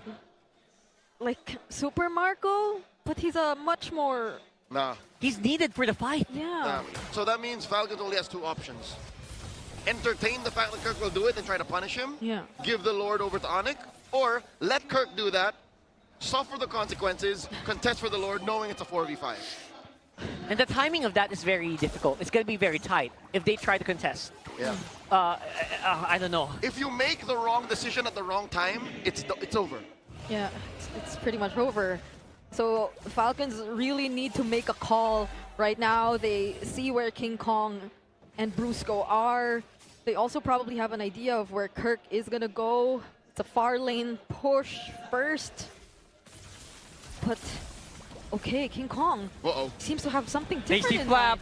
Oh, he touches the stun from the Dauntless Strike. Now it's going to be Flap that they're going to try and target. Vengeance already used. Severo finally committing the Salmon Force. They get out of range. And now Falcons might try to look for an opening. Okay, did Onyx flub the engage? Is this a window of opportunity for Falcons? They're chasing Brusco out, and they still did not get the push on top. Yeah, the only thing they got there was the flicker. Other than that, it's pretty much a very healthy Falcons. They also risk dying there. But it's still a flicker. And they lost nothing apart from the Tortoise Basan. Yo, they're blitzing. Okay. Where's King Kong? Where's King Kong? Oh, he finds a target. Not within range, but Prince, who finds the last hit on this objective. Black Shoes finally committed as well. Flap in the dangerous spot uses the final slash, but he gets slowed down. And Kirk might just be there to finish the job. Taking him down. Ogwin looking like the next target. Does find the grab, but will it be enough? Kyle trying to provide some help, but it seems it's just going to convert into 2 pickoffs for the side of Falcons. And Ogwin, try as he may, will not finish off Severo. The heartbreak in San Juan Arena, that could have been Falcons' first Lord. Yeah, I can see it from the green side, man. Everyone's just flabbergasted. How could this happen? Yeah, because they were already able to hold down King Kong. But why is it so that Super Prince... Hold up, did Kyle not retreat? No, that's a funny thing. King Kong was not in range, but it didn't matter. Super Prince got it, and Kyle was walking away while that was happening. Oh, something we definitely have to revisit later on if that is indeed going to be the game-winning push. Kirk forcing out the flicker from Haji, also nearly bursting him down. Falcons still have a Lord to take care of, but Onyx seem to be taking it slow. Falcons are clearing out well. Look at Kirk. Yeah. Kyle's already really low right now. That's the Zaman Force already used for Savero. Final Slash gets caught, but he's just able to dash out to safety. Flap is nowhere to be found. No Final Slash is available for Falcons. What could be the turnaround play? Not even the Mystic Gush might suffice. They even touch the Appraiser's Wrath, and Super Prince finds Kyle. This just seems like Onyx slowly crawling towards victory, and that is what they will secure. This is the Super Fam walking their way towards the upper bracket finals. Onyx Philippines have clipped Falcons' wings, sending them to the lower bracket. Not a single soul could have told you this was going to happen. Not like this. Not in a sweep. From an Onyx that was fighting back from really big deficits in day number 1. They look like they're out to play. They're out for blood here, sweeping the 2nd seed of the regular season. Half of the arena, or maybe even the entire arena, might just be at a loss for words. Even the side of the Super Fam probably never expected this to be the final score. From VIP to legend, I don't think anyone bought tickets saying, oh yeah, this is definitely going to be a fast one. It's way too early. I mean, Brigida pointed out, time check, way too early. Yeah, we're not even past 5 o'clock PH time. 5 o'clock Eastern Central in the morning. It's a 12-hour difference. Thank you. Thank you to the North Americans out there who are watching. I got you guys. We know it's late. This is a coping mechanism. I'm sorry, guys. I don't know where it went wrong. It's clear. I can tell you.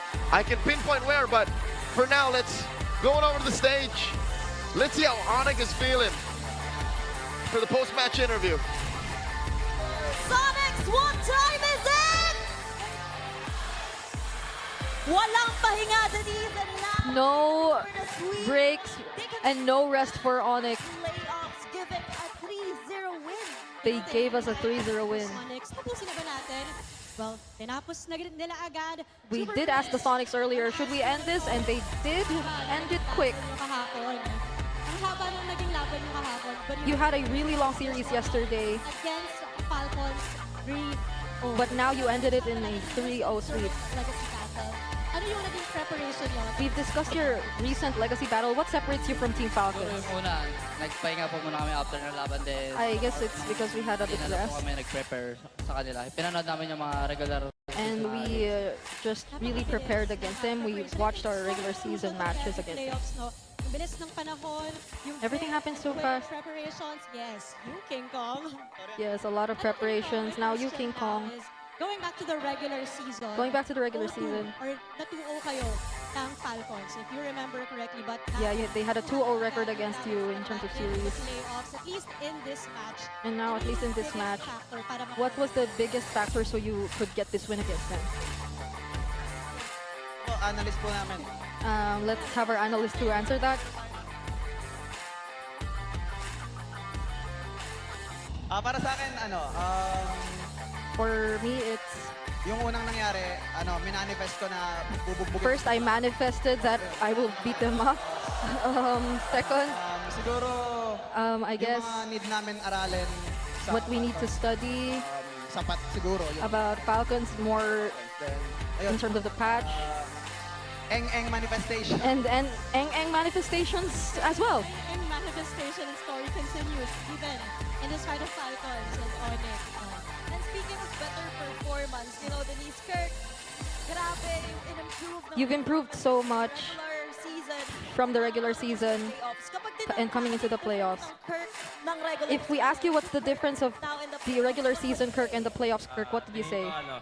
Mas kalmado ako ngayon. I think I'm much calmer now and Tsaka nung last playoff. compared to the regular season and last playoffs. the calm and the pressure. Speaking of calm, the calm and the pressure. You're going to face either TLPH or Smart Omega. If you get a chance to choose, who would you pick? TLPH or Omega? Liquid. Oh, okay, Liquid. Instant answer, very quick. They want to face Liquid. At inaabangan ng lahat yan. And of course, abangan din natin. Everyone's looking forward to that, but also let's Brusco, I wanna ask, what's look your forward message to Brusco's sa fans? message Gusto na agad makalaban to the fans. TLPH. Ano pang dapat namin abangan sa inyo? What else should we look out for Onyx in the upcoming match? Message ko sa fans. Tsaka anong dapat namin abangan sa inyo? Ang message ko sa fans namin, My message to the maraming salamat fans sa is punta thank dito you at nag-support for supporting sa amin. us. Thank you so much. And yung abangan niyo bukas, And bibigyan namin kayo ng magandang laban. we will give you a good fight tomorrow. Give it up for Onyx Philippines! You may now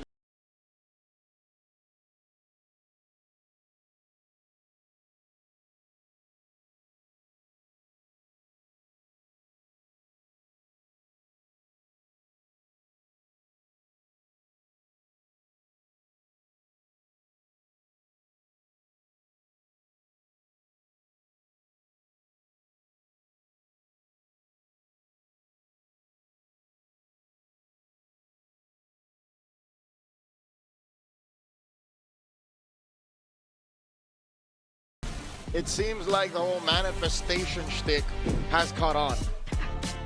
It's not just Omega anymore. Everyone's doing it. Nets has had a different kind of impact this season. Not just to the teams, to the fans, to everyone in general. Okay. Yeah. All right, Super Prince. By the way, quick story time. Kyle did retreat. Oh. It's Super Prince. So it was just off of cooldown. It's just off cooldown. So literally just planted the right shadow energy and blew it up right when both retries came off. Yeah, I replayed it. It was so clutch. And King Kong was so far away as well, by the way. Yeah, So the retribution on King Kong might have gone elsewhere. That was literally all on Kyle that Super Prince just got the better of. Yeah, because he was stunned. He was. There were two members of Falcons blocking his way. So this is probably a huge percentage of why Super Prince got the MVP. I think this was this was not the moment. Yeah, it was a bit more later. Yeah. This is, I think, the last one. It's gonna be the last one. But yeah, Severo has also been tearing it up, by the way, alongside Super Prince. I gotta say.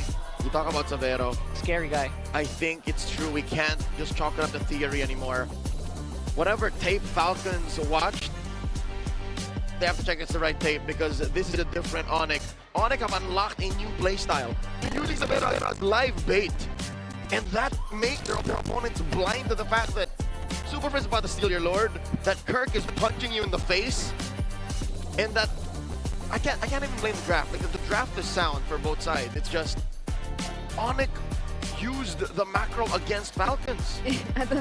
It's weird to say, but the bait roll suits him so well. It does. Because mechanically, I have seen countless times of teams just wanting to take him out, but failing to punish Severo. Look at me, I'm just a little Indonesian boy.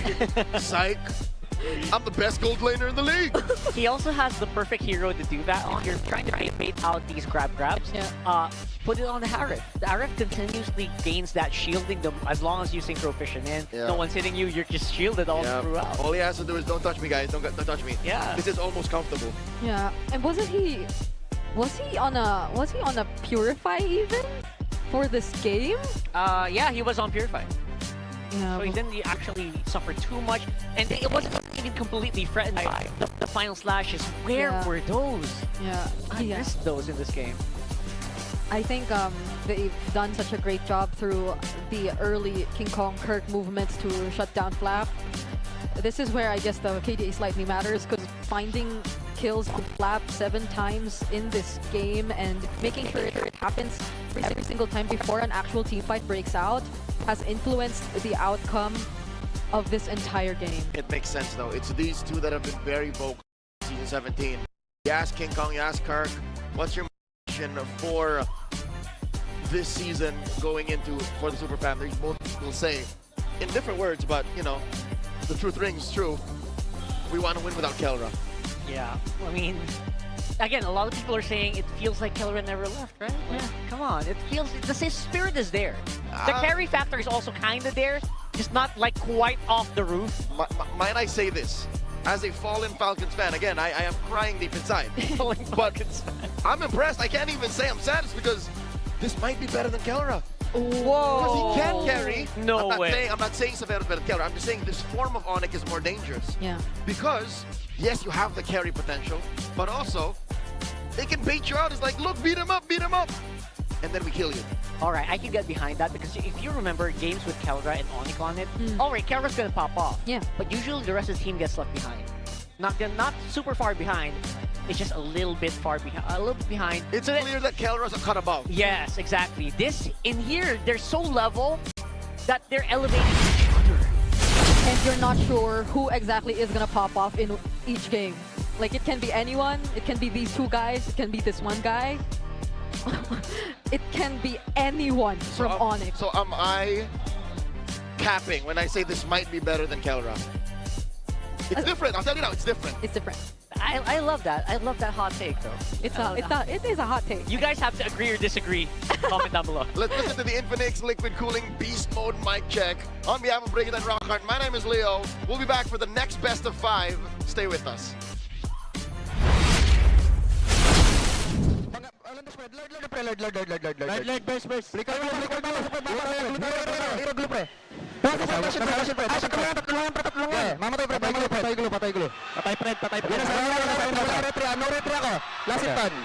Nice. We can punish glue, walang spell. Glue. Glue daw, pwede mo ultan yan. Harap muna ako. Composition niya. Go. Washington, crush. Go. Soap na. Paplikerin niya. Sagod ako, pro. Saan? Pa-spell. Beats.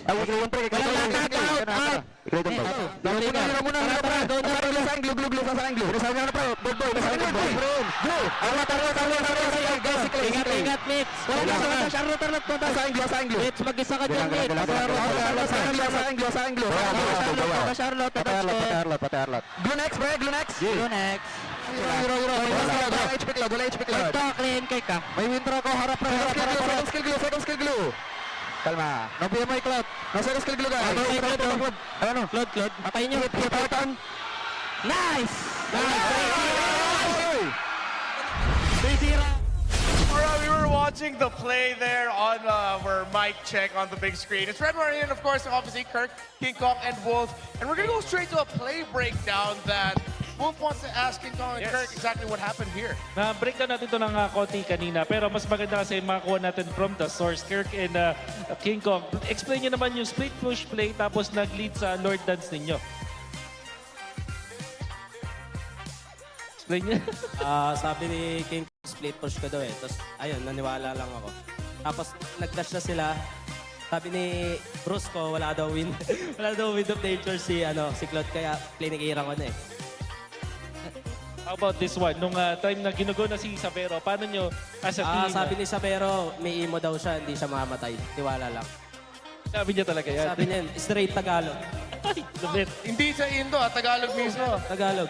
Okay. And how about this one naman yung eventually si Brusco tsaka ikaw may flicker. Paano nyo nagawang hindi paplikerin si Super Marco? Sabi ni Brusco, bulin lang namin. Wala daw kasi siyang nature, sabi ni King Kong. Masabi mo doon, King Kong? Ayan, tingnan ko. Plinigiran ko na kasi wala daw wind of nature. And then, nagsisisigaw na si King Kong dyan. Actually, gusto ko tanongin dito si King eh. Sa mga games na mas nalalaro mo yung mga tank jungle, nag-feeling... Difference po. Kasi King Kong yung pinakamalupit talaga eh. Sabi ko kay Kirk kanina, mag-split push ka pag di ka nakinig sa akin, yari ka pag uwi. Alright, well it worked out. They ended up sweeping the Falcons and of course congratulations to Kirk and King Kong. You're going to see Onyx move on forward in the brackets. My name is Redmar. That has been Wolf.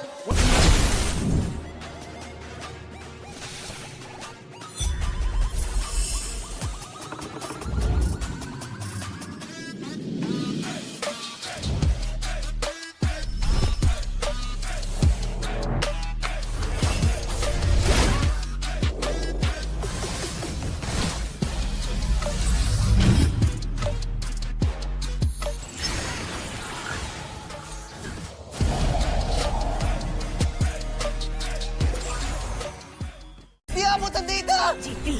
GG bro!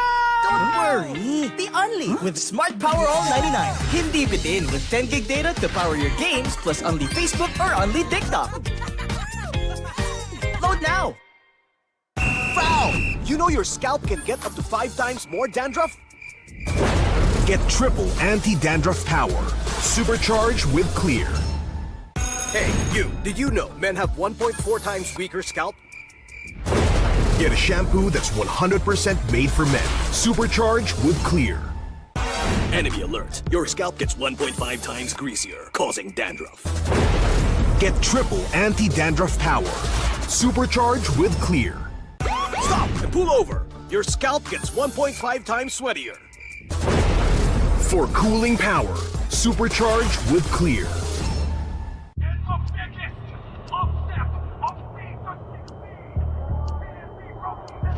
Paano ko kaya sila masusuportahan ngayon ng mas maayos? Kailangan ko ba magpalit ng strategies?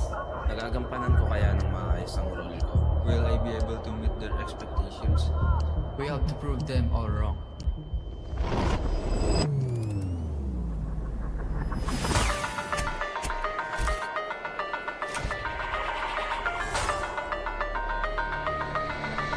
Time to win.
Game, kanya-kanya na to. Maglalaro talaga ako. Ay, Janine Verdin, pumunta ka dito, mag-ML lang Janine Verdin Band at Sacred Red Band. Super saya ako kasi nalo kami. Tsaka nabigyan namin ng sobrang ganda laban yung mga fans. Best of 5 series na nalaro namin lahat. Excited ako sa next season ng Aurora kasi sobrang lakas nila kahapon. Iba yung form nila.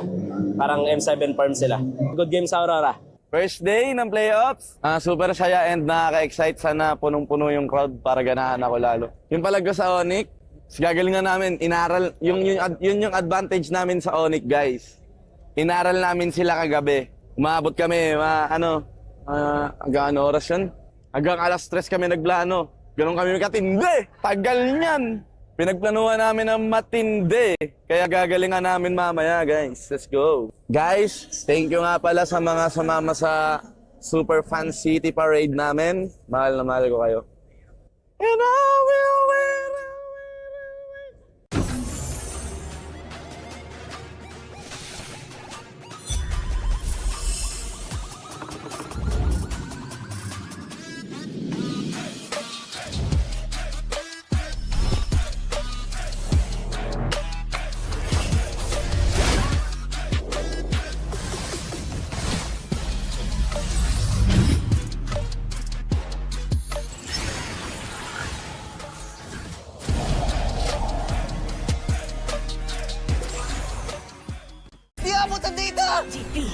GG bro!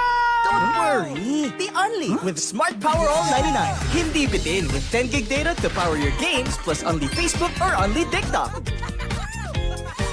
Load now! Wow! You know your scalp can get up to 5 times more dandruff? Get triple anti-dandruff power. Supercharged with Clear. Hey, you! Did you know men have 1.4 times weaker scalp? Get a shampoo that's 100% made for men. Supercharged with Clear. Enemy alert. Your scalp gets 1.5 times greasier, causing dandruff. Get triple anti-dandruff power. Supercharged with Clear. Stop and pull over. Your scalp gets 1.5 times sweatier. For cooling power. Supercharged with Clear.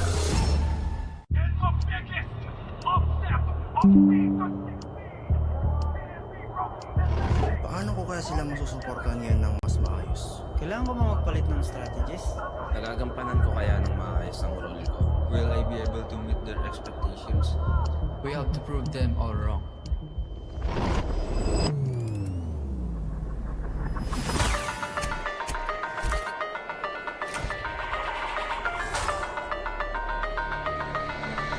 Time to win.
Game, kanya-kanya na to.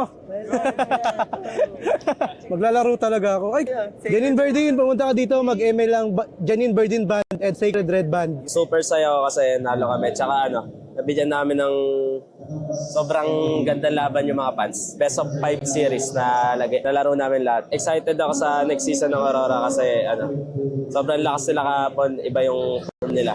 Parang M7 form sila. Good game sa Aurora.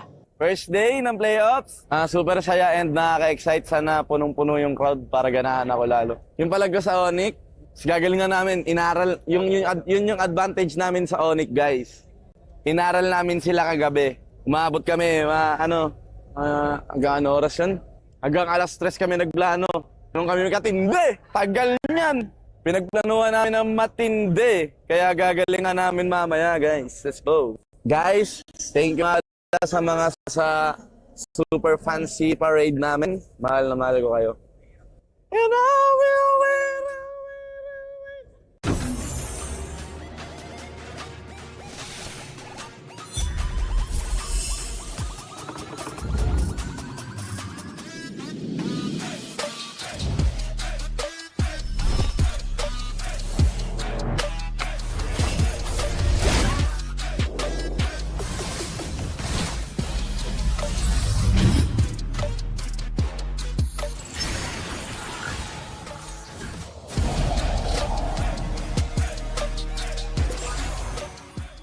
Di abot ang data!